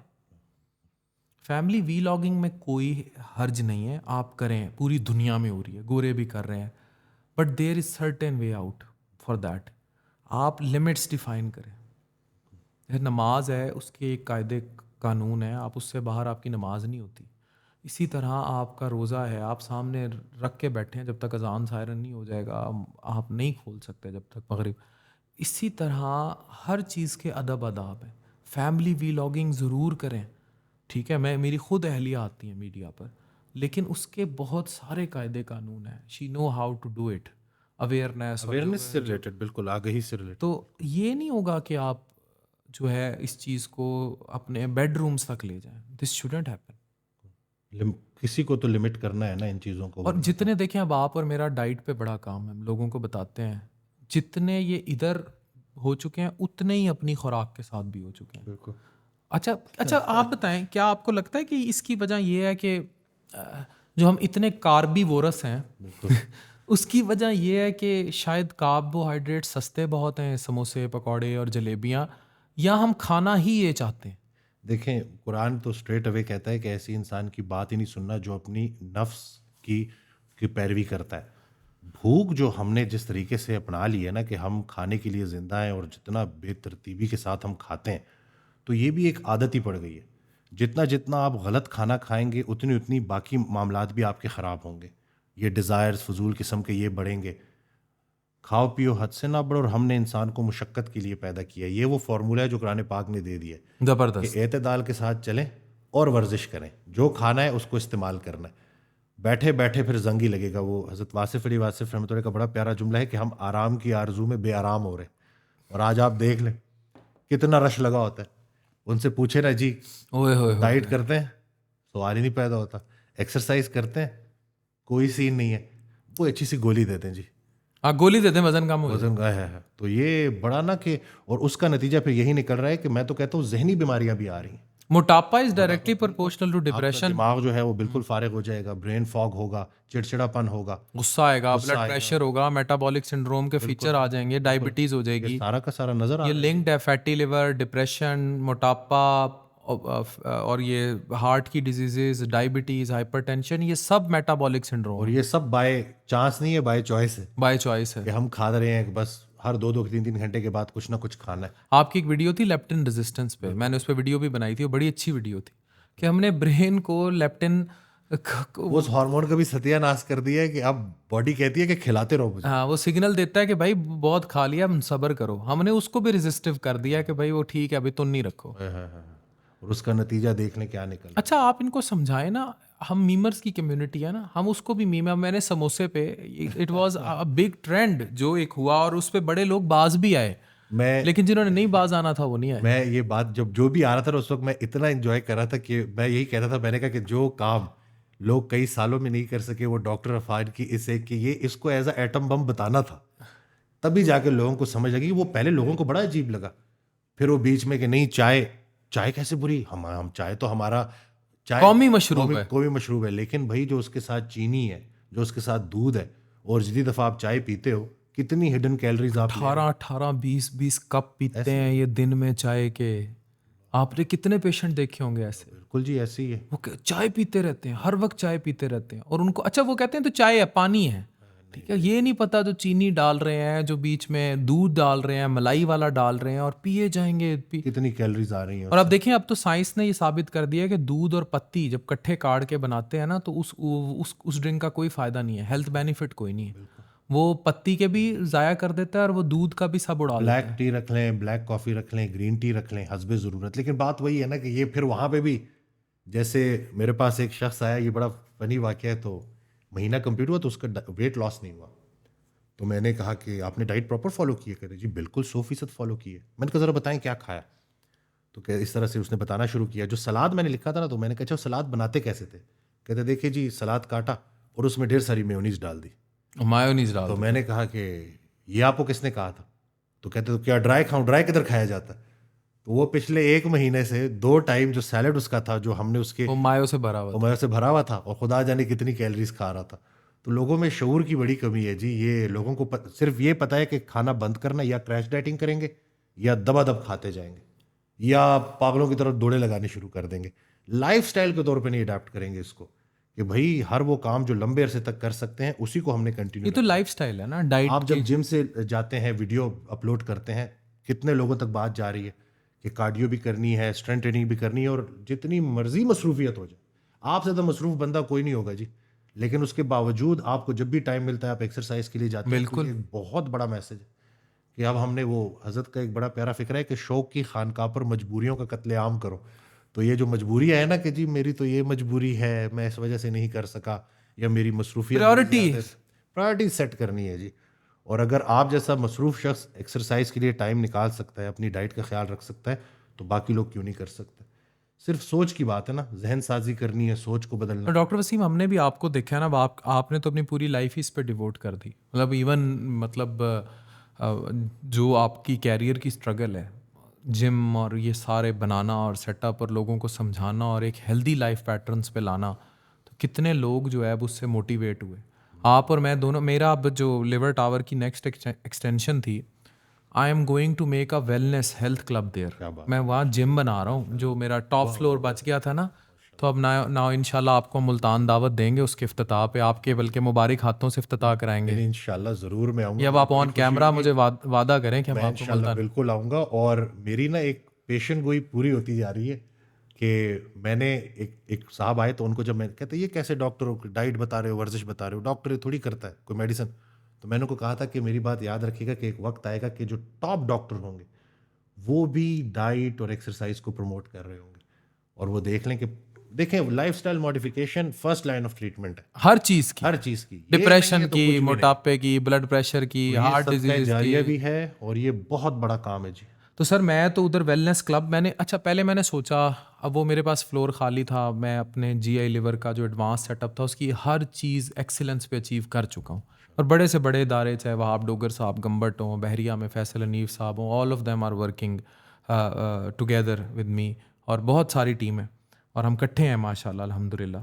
तो मैंने उस फ्लोर का मसरफ सोचा, मैंने कहा, मेरी बहन ने फिट फ्लो के नाम से वो जो चेन बनाई हुई थी, मैंने कहा कि मैं इसकी सेकंड ब्रांच यहाँ लाएं और हम वेलनेस क्लब बनाएं, फिटनेस का कॉन्सेप्ट दें लोगों को।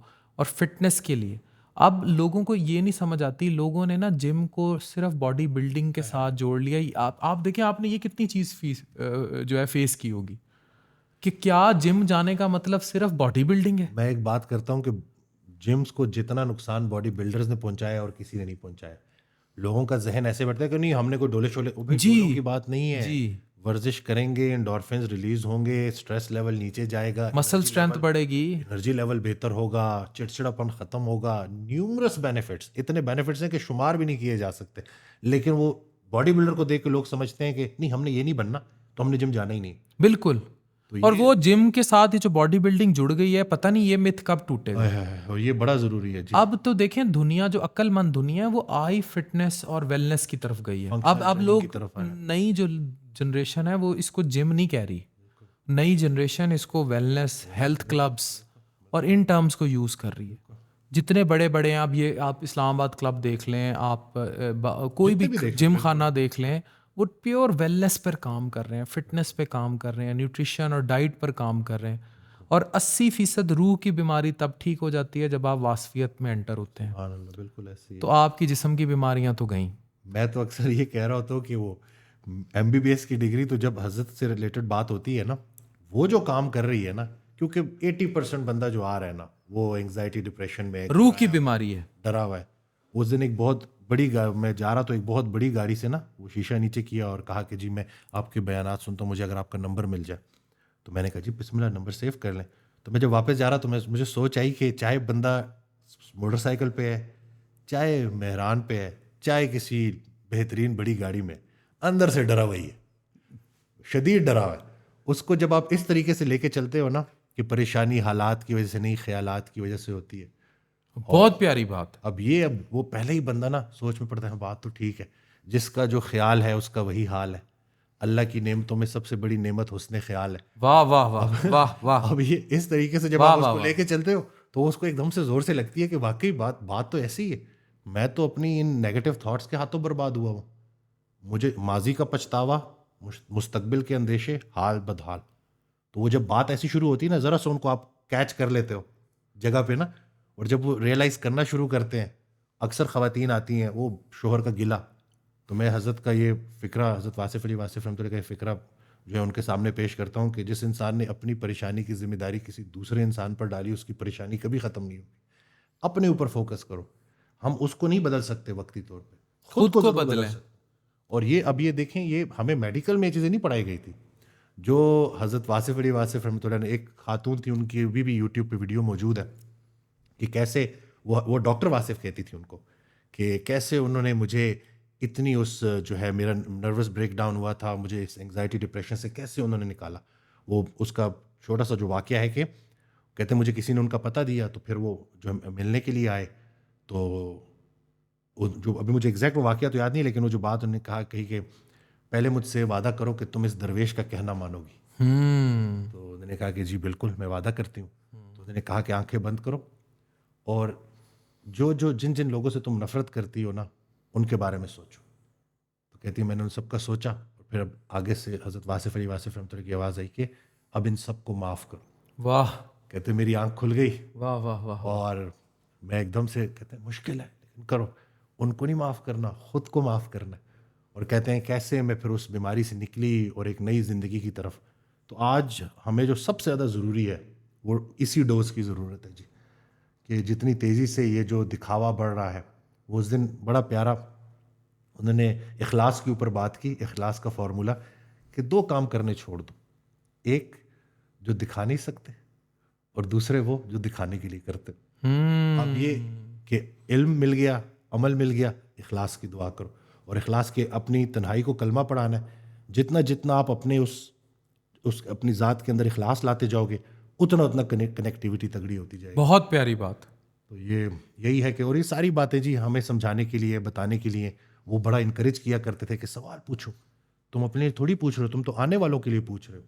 हूँ चराग दाग बना हुआ, सरे शाम जलता हूँ शौक से, मेरे पास आएंगे वो कभी जिन्हें एक सहर की तलाश है। जबरदस्त। तो ये तलाश ही है जी, लोगों की तलाश ज़रूरी है कि छिन जाने के बाद जिस चीज़ को हासिल करने की तमन्ना फिर से हो जाए, उसी तो जन्नत कहते हैं। जबरदस्त। तो ये अब देख ले, ये सारी जो इंसान भी सुनता है, कितनी प्यारी बात। हाय हाय हाय, मैं तो छीन जाने के बाद जिसकी तमन्ना दोबारा हो जाए, जिसको हासिल करने, जिसको पाने की तमन्ना दोबारा हो जाए, वही तो जन्नत है जो हमसे ला हासिल का कॉन्सेप्ट हाय है हाय ये। अल्लाह अकबर। अलिफ अल्लाह का कॉन्सेप्ट भी यही है, सुभान बस वो तसव्वुफ का वजदान भी यही है कि आपने खो दिया जिसे, तो सारी ज़िंदगी आप। अच्छा, मैं यहाँ एक वाक़या अक्सर मैं कोट करता हूँ कि मेरी एक ऐसे शख्स से मुलाकात हुई थी जो किसी तवाइफ़ के इश्क में मुब्तला था, और उसको कोई रेडियो में ले आया मेरे प्रोग्राम में बैक इन 2012। तो था वो मलंग सा। तो उसने मुझे अपना किस्सा सुनाया, कहता है मैं इस तरह तवाइफ़ के एक इश्क में था, मुल्तान में हरम गेट का इलाका है, बाकायदा उसने नाम लिया, वो आज भी बाज़ार हुसन कहलाता है। जैसे लाहौर में जो है बाज़ार हुसन है, जिसको लोग हीरा मंडी के नाम से जानते हैं, इस तरह मुल्तान में हरम गेट है जो तो वो बाकायदा तौर पे वो बंदा कहता था कि वो, तो कहता है कि मैं जब उस बंदी ने मुझसे, मैं उसके इश्क में मुब्तला हो गया और वो मुझे नहीं मिल रही थी, तो आई वेंट टू दीज दरबार, और मैंने अल्लाह के साथ अपनी कनेक्टिविटी स्ट्रॉन्ग कर ली और मैं मजाज से हकीकत की तरफ चला गया। कहता है फिर मैं अल्लाह मियाँ से सजदों में मांगता उसी औरत को था। फिर एक वक्त ऐसा आया कि वो खुद चल के मेरे पास आई और मैंने उसे कहा जा, मुझे तेरी ज़रूरत नहीं। वाह वाह वाह वाह वाह, सुभान अल्लाह, क्या कह रहे जी, वाह वाह वाह। तो ये जो आपने बात की ना कि ला हासिल से जब अल्लाह की तरफ आप चल निकलते हो ना, और हकीकत के रास्ते पे चल निकलते हो, मुझे फिर वो आ भी जाए, जा, नहीं ज़रूरत। मुझे शेर याद आ गया कि हम उनके पास गए हरफ आरजू बनकर, हरी में नाज में पहुंचे तो बेनियाज हुए। वाह वाह। तो वो बेनियाजी के जब अल्लाह मिल गया, तो वो हज़रत अक्सर कहा करते थे ना कि कहीं अल्लाह मिल जाए और उसने पूछ लिया कि क्या चाहिए, तो आगे से कोई लिस्ट पेश ना कर देना, बस यही कहना कि आपने ये कह दिया कि क्या चाहिए, यही काफ़ी, कि आपने कह दिया कि क्या चाहिए, तो अल्लाह की रज़ा चाहिए और कुछ नहीं चाहिए। अच्छा, ये कनेक्टिविटी है वसीम भाई, ये मेरी ज़िंदगी में बड़े वाक़यात एक और डायमेंशन है जी, है ना। एक वक्त आप पे ऐसा आता है, मैंने लिटरली, मुझसे लोग पूछते हैं सबसे ज़्यादा दुआ कौन सी मस्जिद में है। इवन लोगों ने कबूल, लोग जाते हैं, कोई कोई माथा टेकने बरी इमाम चला जाता है, कोई दाता की नगरी चला जाता है, ये वो। मैं कहता हूँ जितनी शिद्दत से दुआ किसी हस्पताल के किसी कॉर्नर में छोटी सी जो मस्जिद बनी होती है उसके सजदे में होती है, वो किसी दरबार पे वाह कबूल वाह नहीं वाह, हो सकती। सुभान अल्लाह, वाह वाह। क्योंकि उस टाइम कनेक्टिविटी का लेवल ही और होता है। उस टाइम इंसान को पता होता है कि बस मैं हूँ और वो है, नो वन एल्स। मुझे अफसोस होता है जब मैं लोगों को देखता हूँ कि लोग वसीले ढूंढते हैं, ठीक है, चढ़ावे देते हैं, दुआ करने की कोशिश करते हैं। मतलब अल्लाह मियाँ ने आपको डायरेक्ट आपके अंदर अपना आप फूका हुआ है, आपको उससे मांगने के लिए भी कोई और जरिया चाहिए। यार तुम डायरेक्ट मांगो, डायरेक्ट एक दफ़ा सजदे में गिरो, आप डायरेक्ट मांगो। हम अपने आप में ही तुझे ढूंढते रहे, तेरे मुसाफिरों का सफर घर में कट गया। वाह वाह। तो ये जिसको ये बात समझ लग जाए ना कि वो कितना करीब है, वो एक शेर मुझे बड़ा पसंद है कि अंधेरी रात है, साया तो हो नहीं सकता, ये कौन है जो मेरे साथ साथ चलता है। तो वो आपके बिल्कुल साथ साथ जबरदस्त, चलता है जी। कमाल बिल्कुल। बात, तो ये बस कमाल जिसको बात, एहसास हो जाए ना कि ये कौन है जो मेरे साथ साथ कमाल चलता है, बात। तो इससे बड़ी दौलत क्या है जी। ये दिखावा, ये चीज़ें, ये तो सब फ़ानी है।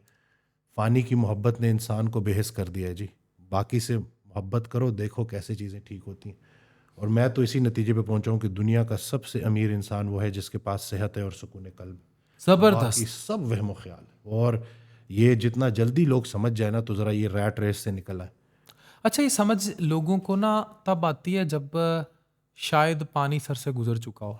ये समझ जवानी में नहीं आती। वो ऐसी रैट रेस अब पड़ गई है ना इस टेक्नोलॉजी के दौर में, ये समझ नहीं आती। ये समझाने के लिए हमें बहुत अच्छा, फिर हम बदतमीज़ इतने हो गए। मैं आपको बड़ा क्लियरली, मैंने अभी रिसेंटली एक पॉडकास्ट में बात कही थी, कासिम अली शाह साहब इस teacher, my teacher, your teacher, उन्होंने बड़ी अच्छा जब करने पे आए ये पॉलिटिकली, तो फिर कुछ नहीं देखा। शाहिद अफरीदी कुछ नहीं देखा, जवाद अहमद कुछ नहीं देखा, राहत फ़तेह अली खां कुछ नहीं देखा, वसीम अकरम की बारी आती है कुछ नहीं देखते।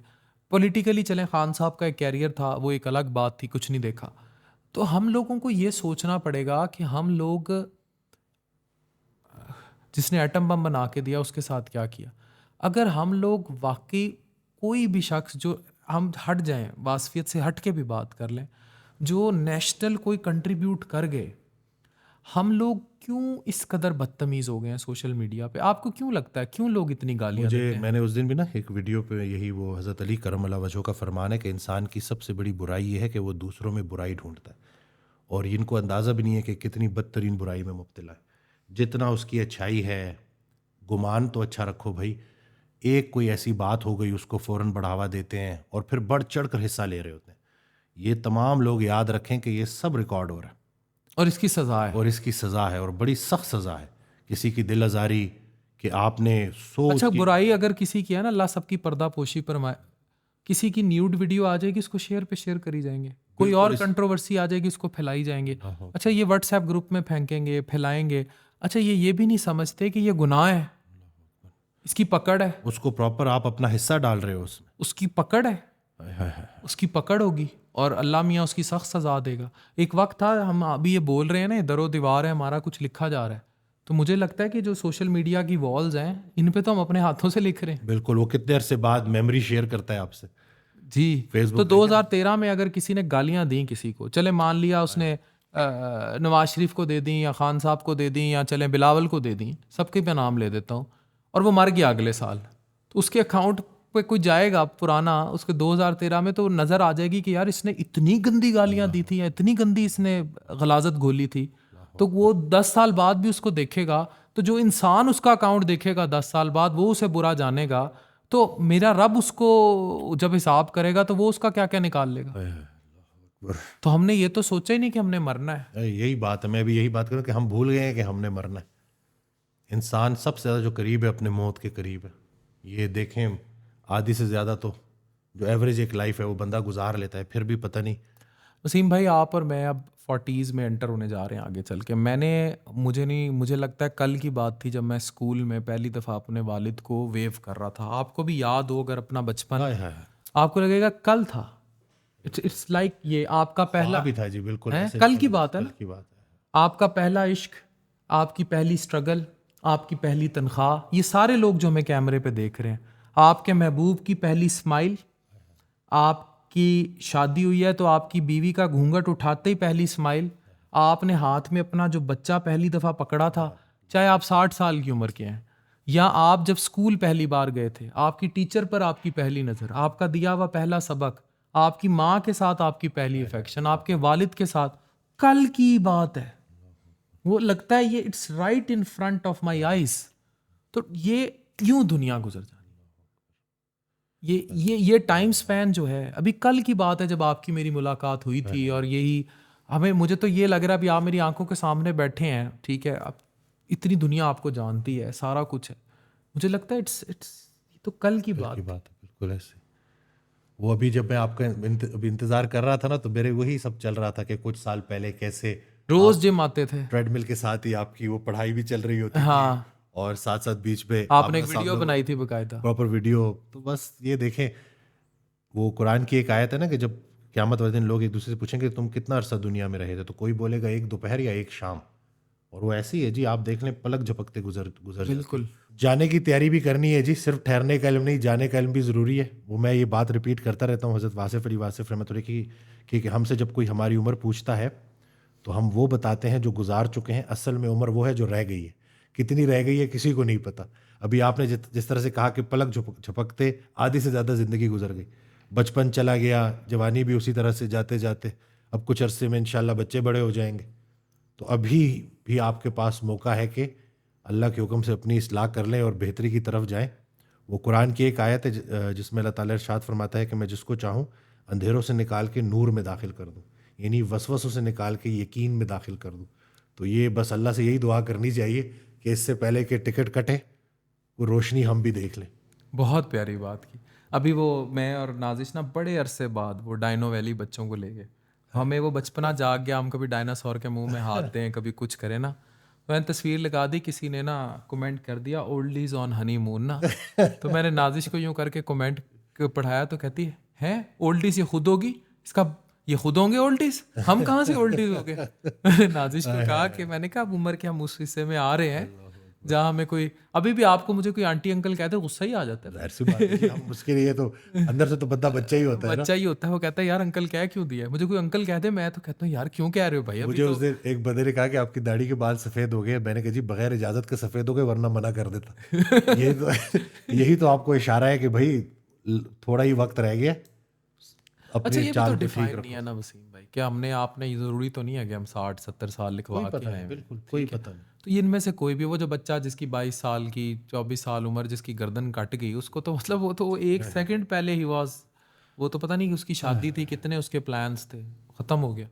तो वी नेवर नो, आपको नहीं पता कि हमने सुबह की सहरी भी देखनी है कि नहीं। देखिए अल्लाह मियाँ की कुदरत, देखिए अल्लाह मियाँ ने टाइम डिफाइन नहीं किया, इंसान के हाथ में घड़ी अलार्म नहीं दिया, अभी पता नहीं इंसान कितना वक्ता डाल देता। कितनी दफ़ा मरता, मर मर के मरता। शुक्र है कि एक ही बारी मौत है, वरना तो जो अक्सर लोगों को एंग्जाइटी में जो फेयर ऑफ डेथ डेवलप हो जाता है, बिल्कुल, कितना भयानक होता है, बार बार मर रहे होते हैं, मतलब। उन्हें ये मौत का खौफ होता है। और वो कितने लोग कितना आके कहते हैं मैं मर जाऊंगा मुझे डर है। हजरत का बड़ा प्यारा फिक्र है कि मौत से भी ज्यादा खतरनाक मौत का डर है। बिल्कुल, बीमारी से भी ज्यादा खतरनाक बीमारी का ऐसे हो जाएगा, कहीं मुझे कैंसर तो नहीं है, कहीं मेरा हार्ट तो फेल नहीं हो रहा। मुनजनसन सिंड्रोम है ना, वो बिल्कुल। पागल हो जाते हैं, वो कहते हैं कि भाई हमें कोई पता नहीं क्या। मेरे पास उस दिन मैं ये वाकया सुना, तो एक नौजवान आया तो आके कहता है कि डॉक्टर सीम मुझे तो लगता है मैं पागल हो गया। तो मैंने कहा अच्छी बात है, सुना है पागलों का हिसाब नहीं होगा। तो वो हंसना शुरू हो गया। तो मैंने कहा देखिए जी, ये इंसान जब इस जगह से जाएगा ना, फिर उसको पता चलेगा कि सियाना कौन था तो पागल कौन था। सूरह बकरा की आयत है कि जब कुफार से कहा जाता कि तुम ईमान क्यों नहीं लाते, तो वो जवाब में कहते कि हम भी इन बेवकूफ़ों की तरह ईमान लें। तो अक्लमंद कौन है और बेवकूफ़ कौन है वो तो आने वाला वक्त बताएगा। हम इतनी जो रोशनियों में हैं, इतनी डिस्ट्रैक्शंस हैं, वो ज़रा हटेंगी तो फिर पता चलेगा। वो कुरान पाक की ना एक आयत है, उसका मफहूम है कि अल्लाह मियाँ ने जिसको नवाजा है, अल्लाह मियाँ कहते हैं कि मैंने जिसको जितना अता किया है ना, वो ये ना समझे कि मैं उससे बहुत खुश हूँ, और जिसे मैंने गुर्बत में रखा है, फ़कीरी में रखा है, वो ये ना समझे कि मैं उससे खुश नहीं हूँ। ये मेरे करम के फ़ैसले हैं, क्या पता कि इस जहाँ क्या है और दूसरी जहाँ क्या है। ये मुइन अख्तर साहब की एक वीडियो थी, तो इसका मफहूम ये है कि ये किसी को यहाँ ऑडी V8 मिल गई है ना, और आप देख रहे हो, क्या पता कि वहाँ वो शख्स जो है सीधा जहन्नुम में सड़ रहा और तुम जन्नत की खिड़की से उसको देख रहे हो। तो आप ये इस चीज़ को कभी भी दुनियावी ज़िंदगी को अलग रखें उस अगले जहान की ज़िंदगी से। कभी भी हिर्स, हसद, नफ़रत, आप हसद करके मतलब आप कितना गुनाह कमाते हैं, कितना, और हसद कितना है। मतलब आप खुद सोचें, हसद इतना ज़्यादा है। किसी को अच्छा पहन के इतने नहीं देखते, किसी की गाड़ी देख लें, किसी आप देखें इनकी गालियाँ यही होती हैं। कभी आप सोशल मीडिया पे देखें ना, इनकी टोटल यही होती है कि घड़ी इतने की ले ली, गाड़ी इतने की ले ली, जूता इसके पास इतना महंगा है, कोट उसका पहना हुआ है। कभी देखे ना, पॉलिटिशियंस की भी वो चीज़ें हाईलाइट कर रहे होते हैं कि जनाब ये तो पर्स इतना महंगा उठा के फिर रही है, इसकी कॉफ़ी का कप फलाने ब्रांड क्या है। हाँ, तो मादियत से निकलते ही नहीं, ठीक है। और वो अब हाफिज़ अहमद बेचारा दोस्त है मेरा, वो 2 लाख रुपए का कहीं स्टेक खाया वह कोबे वाली भैंस का, जो भी वो, कि वो कहता है जिसको मालिश करके। अब उसने वो वीडियो सारी इन्फॉर्मेशन के लिए बनाई, वो जो भी कहते हैं उसे कोबे बीफ के क्या। अब उसके लोग पीछे पड़ गए कि भाई तूने 2 लाख रुपए के, तो मुझे मजाक में छेड़ता कि मैं तो 2 लाख के बाल भी नहीं बनाए थे। मैंने उसकी वो वीडियो उसी टाइम बना ली मैंने देखी कि तो तूने 2 लाख के इसने बाल लगाए, वो 1 मिलियन पे चलेगी। मतलब आप अभी मेरी वीडियो को ही बनाएं, आप उसकी टैग लाइन लगाएं। अच्छा, मैंने भी पिछले दिनों नियो टीवी को एक इंटरव्यू दिया, उसमें उन्होंने टैग लाइन ही ऊपर लगाई, डॉक्टर अफान जो है सोशल मीडिया से महाना कितने लाखों कमा लेते हैं। वो टैग लाइन ही नहीं है। जिस इंटरव्यू में चले जाएं सवाल ही ये करते हैं आपको सोशल मीडिया से कितने पैसे आते हैं, आप महीने में कितना कमा लेते हैं, क्योंकि उन्होंने बाद में यही टैग लाइनें यूज़ करनी होती हैं, यही क्लिक बेट यूज़ करनी होती है और इनको व्यूज़ पढ़ने होते हैं। मतलब हम इतना इनटू डॉलर्स हो गए हैं कि वो पैसे से बाहर ही नहीं निकलते, वो व्यूज़ भी उसी चीज़ को पढ़ेंगे। आप देखें कभी लिटरली कि आप वो रातों रात अमीर बनने का तरीका, इतने डॉलर कमाए ऑनलाइन, इतने अरबों रुपया आ जाता है, मतलब लाखों में व्यूज, मिलियंस में व्यूज, बिल्कुल ऐसे ही है जी। ठीक है। तो ये इस चक्कर में ना, ये व्यूज़ के चक्कर, अच्छा फिर कोई इज्जत नहीं रहेगी। मतलब लोग उतारी जा रहे हैं अपनी इज्जत के, व्यूज़ पड़ जाएं और पैसा आ जाए। अच्छा, मैं आज आपको बताता चलूँ, आपको भी ये बात पता ही है, आप खुद इतने अरसे से, कहाँ मोनेटाइजेशन में पैसा है, ये सब ड्रामेबाजी हैं। असल इज्जत वो है जो आप दुनिया की नज़रों में रिस्पेक्टेबल इज्जत बनाए।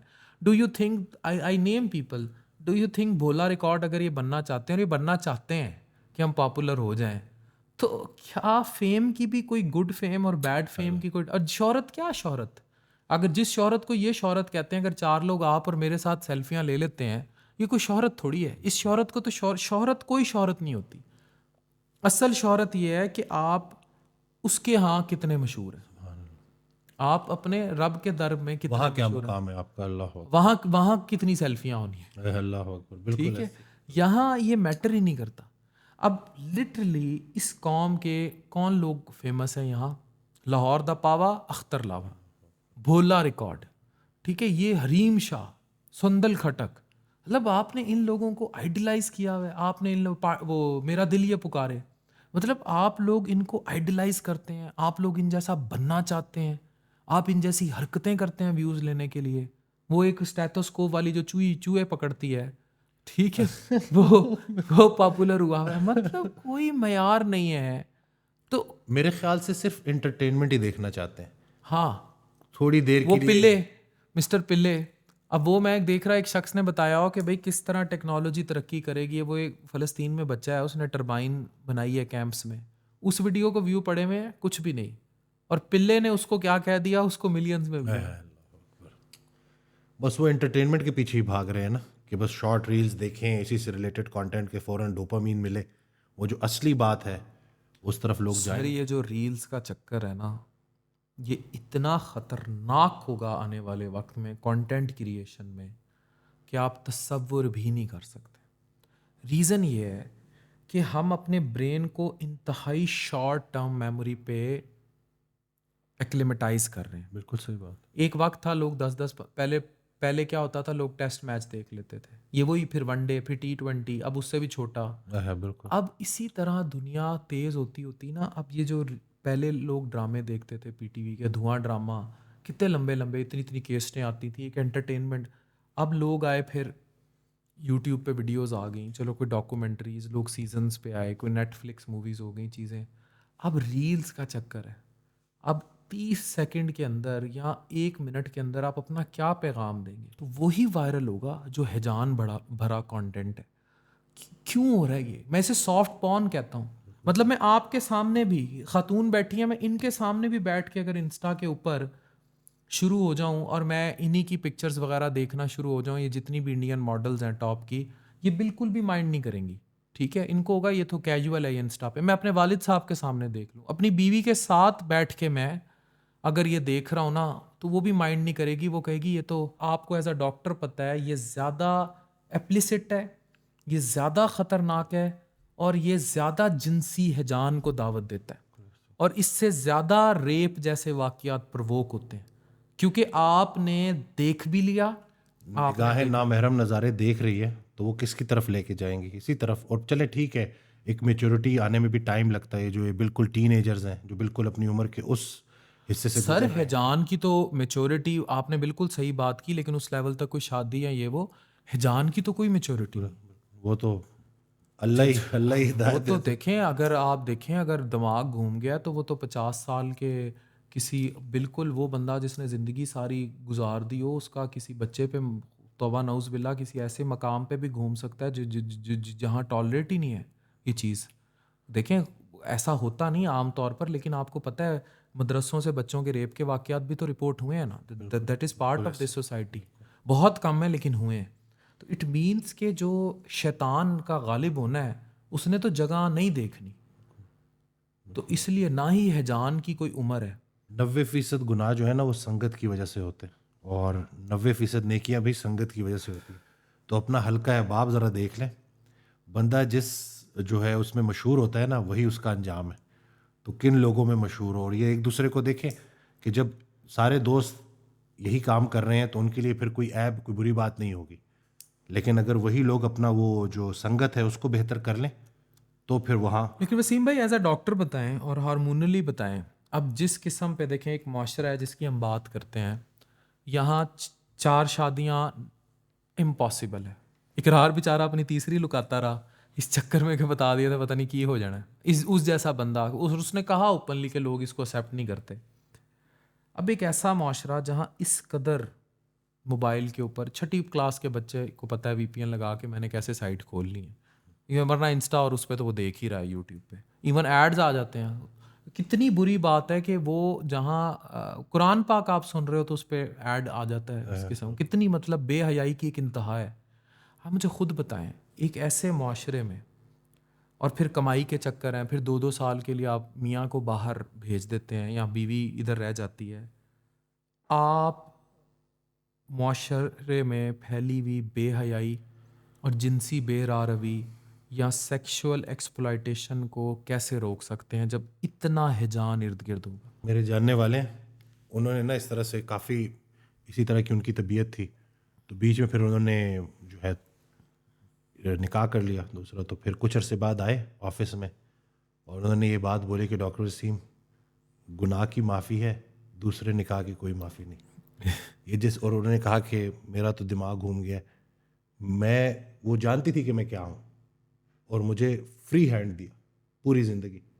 और जब मैंने डर के मारे, क्योंकि मेरी एक आदत बन चुकी थी, मैं कमज़ोर हूँ, तो मैंने जब ये किया, निकाह किया, तो उसके बाद कहते हैं मेरे पे ज़मीन तंग कर दी गई।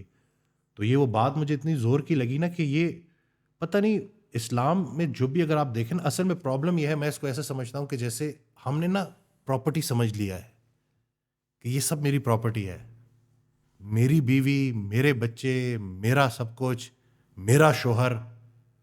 वो जब तक मेरा है ना, सोसाइटी के मुताबिक ये जिधर मर्जी जाए कोई मसला नहीं है, कोई तलाक नहीं लेगी। मैं कहता हूँ बड़ी कम ख़वातीन है जो इतना बड़ा स्टेप लेती हैं कि अच्छा ठीक है ये एक जनाकार आदमी है और मैं इससे अलहदगी इख्तियार। नहीं नहीं, इस बात पे तो कभी भी नहीं लेगी, क्योंकि उनको पता है कि बच्चे हैं, मामलात हैं, गुजारा पैसा है, सारा कुछ है। लेकिन जैसे ही ये पता चलेगा, अच्छा एक बड़ा ना ऐसा वाकया हुआ कि हस्बैंड की डेथ हुई। ये मुझे उन्होंने ना वाकया सुना, एक खातून आई और उन्होंने कहा कि वफात के बाद ना मुझे पता चला कि उन्होंने सीक्रेटली एक खातून से शादी की हुई थी और उनसे औलाद भी थी। पहले तो मेरा दिमाग घूम गया, जो कहते मैं तो उसको, मेरा तो हीरो था, लेकिन वफात के बाद ना मैंने कहा इसने तो ये जो फ्रॉड है, बेवफा है, ये है वो, जो भी जहन में आता है, हालांकि वो बंदा जा चुका है। फिर एक आवाज़ आई कि देखो इसने जायदाद छोड़ी है और शरई तौर पे मैं भी इसकी वाइफ हूँ, मेरे बच्चे इसके बच्चे हैं, और वो औरत भी ना इसकी बीवी है और उस औरत के बच्चे भी इसके बच्चे। तो मैंने बड़ी मुश्किल से ना पता किया, उसका नंबर लिया और मैंने उसे कांटेक्ट किया कि देख आजा, ये जायदाद है, जो इस्लाम कहता है उस हिसाब से तकसीम होगा, मैं तेरा हिस्सा लेके नहीं मर सकती। और कहते मैंने खुशी खुशी, और कहते डॉक्टर वसीम उसके बाद अल्लाह ताला ने मेरे बच्चों को कोई ज़रा बराबर भी अगर तंगी की हो, मेरे लिए रास्ते ऐसे खुलते गए। अब एक तरफ ये चीज़ है, दूसरी तरफ जब ये बात मैंने सुनी ना, और उस बंदी के चेहरे पे इतना सुकून था ना, लेकिन इसके लिए फिर ज़र्फ चाहिए। हमने ना अनफॉर्चुनेटली ये समझ लिया है कि जैसे ये अयाशी है, ये अयाशी नहीं है, बहुत बड़ी जिम्मेदारी है। नहीं, निकाह तो बहुत बड़ी जिम्मेदारी। अभी एक खातून का वाक़या है कि ये जुल्म हो रहा है, और ये मैं तो जब सुन रहा होता तो मैं तो हैरान परेशान होता हूँ कि हम किस तरह से अल्लाह के सामने जाएंगे। कि एक शादी हुई, जानवर था, मारता था, एक बेटी पैदा हुई, वो अलहदगी हो गई, बेटी भी छोड़ गया, चला गया।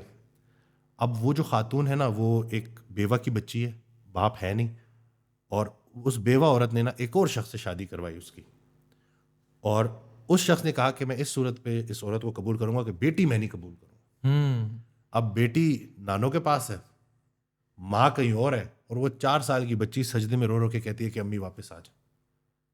और मैं सोचता हूँ कि कितना कोई उस बच्ची का खर्चा हो जाता कि वो अगर उसने उसकी माँ को कबूल करना था तो बोलता कि ये बेटी भी मेरी है, मैं इसको जो है पालूंगा, मैं इसका ख्याल रखूंगा। लेकिन पता नहीं, शायद लोगों में वो यकीन ही नहीं रहा। लोगों को टेंजिबल चीज़ें, वो नज़र आने वाली चीज़ें ऐसी नज़र आती हैं कि हर ऐसी बच्ची जो है वो बोझ लगती है। उस दिन एक शख्स आया, ये मेरे पास वाक़यात है ना, तो जब मैं ये देखता हूँ तो लोगों को यही बताने के लिए कि देख लें, अगर अमल कर लिया तो ज़िंदगी इतनी मुश्किल नहीं है। कहते हैं जी मेरी शादी को 10 साल हो गए, औलाद नहीं। मुझे पता चला कि कहीं एक्सीडेंट हुआ है, तो उसमें जो पेरेंट्स हैं वो तो फोत हो गए, 8 माह की बच्ची बची है। तो मैं चला गया और मैंने कहा बच्ची मुझे चाहिए। वो कराते करोते सारे कागज जो बच्ची में ले आया। कहते हो जब से वो बच्ची मेरे घर आई है ना, मेरे कुछ प्रॉब्लम्स थे, कुछ केसेस थे, वो सारे सॉल्व होना शुरू हो गए, मेरे रास्ते खुलना शुरू हो गए। और एक दिन मैं बैठा था तो मैंने उस बच्ची को देखा कि खुद उसको शुगर, ब्लड प्रेशर और स्ट्रेस की वजह से बहुत सारी बीमारियां थी। तो उस बच्ची को मैंने देखा तो मैंने कहा इसको तो मैं घर ले आया हूँ, इसकी मैं क्या कफालत करूंगा, मैं तो खुद फिट नहीं हूँ। तो फिर मैं आपके पास आया हूँ कि जी मैंने थोड़ा वजन कम करना है, शुगर। तो मैंने उसको मुस्कुरा के कहा कि देखें, आप उस बच्ची की मदद कर रहे हैं या वो बच्ची आपकी मदद कर रही है। तो अल्लाह के तो ये जो यतीम है ना, ये अल्लाह की स्पॉटलाइट में होता है। कमाल बात, बिल्कुल। ये जो आप उनकी मदद नहीं कर रहे, वो आपकी मदद कर रहे हैं। लेकिन ये फॉर्मूला समझ आए तो फिर ना हम हर जगह पे कब्जा, और कब्जा है ही नहीं, एक चीख के साथ कब्जा छुड़वा दिया जाता है। ये जो जिन चीज़ों पे हम काबिज होके बैठे होते हैं ना, और मैंने यही देखा है कि हमने एक दूसरे के लिए आसानी फराहम करनी थी, घर को जन्नत बनाना था, अब घर को बैटल फील्ड बनाया हुआ है। तो उसका नतीजा बीमार बच्चे, डिप्रेस्ड बच्चे, ये सारी चीज़ें सामने आ रही हैं। छोटी छोटी बात पे। और आप ये देखिएगा कि जिस घर में मर्द इस फ़ोन के ज़रिए बाहर किसी औरत से इन्वॉल्व है, उस घर में सुकून नहीं होगा। बिल्कुल नहीं, हो ही नहीं सकता, बिल्कुल। और बीवी को भी ये बात पता होती है, चाहे वो जितना मर्जी रिएक्ट कर ले कि I do not know what the shit you are doing, लेकिन होता ये है कि वो सब्र करके बैठी होती है, लेकिन घर का सुकून उठ गया होता है। बिल्कुल ऐसे। जिस भी घर में जो भी हमें ये देख रहा है इस टाइम, अगर उसका मर्द बाहर औरतों के साथ इंस्टाग्राम पे या व्हाट्सएप भी बहुत बड़ी आफत है, मैं और वो इन्वॉल्व है उस लड़की के साथ, तो उस घर में सुकून नहीं होगा, जितना मर्जी बीवी कंप्रोमाइज़ करके बैठे, बिल्कुल सही, वो चैन से नहीं जीने देगी। अजाब की जिंदगी है, बिल्कुल। बहुत शुक्रिया डॉक्टर वसीम, आपका शुक्रिया डॉक्टर खान। Thank you. दिल ही नहीं कर रहा इस पॉडकास्ट को एंड करने का, लेकिन इंशाल्लाह जैसे ही ये लाइव जाएगा, अपलोड होगा, तो इंशाल्लाह इसका सिलसिला इंशाल्लाह इसको जारी रखेंगे। बाकी आप सबसे भी यही दरख्वास्त है कि कोई किसी टॉपिक पे अगर आप वीडियो बनाना चाहते हैं, कोई सवाल अगर आपका है तो ज़रूर कमेंट कीजिएगा।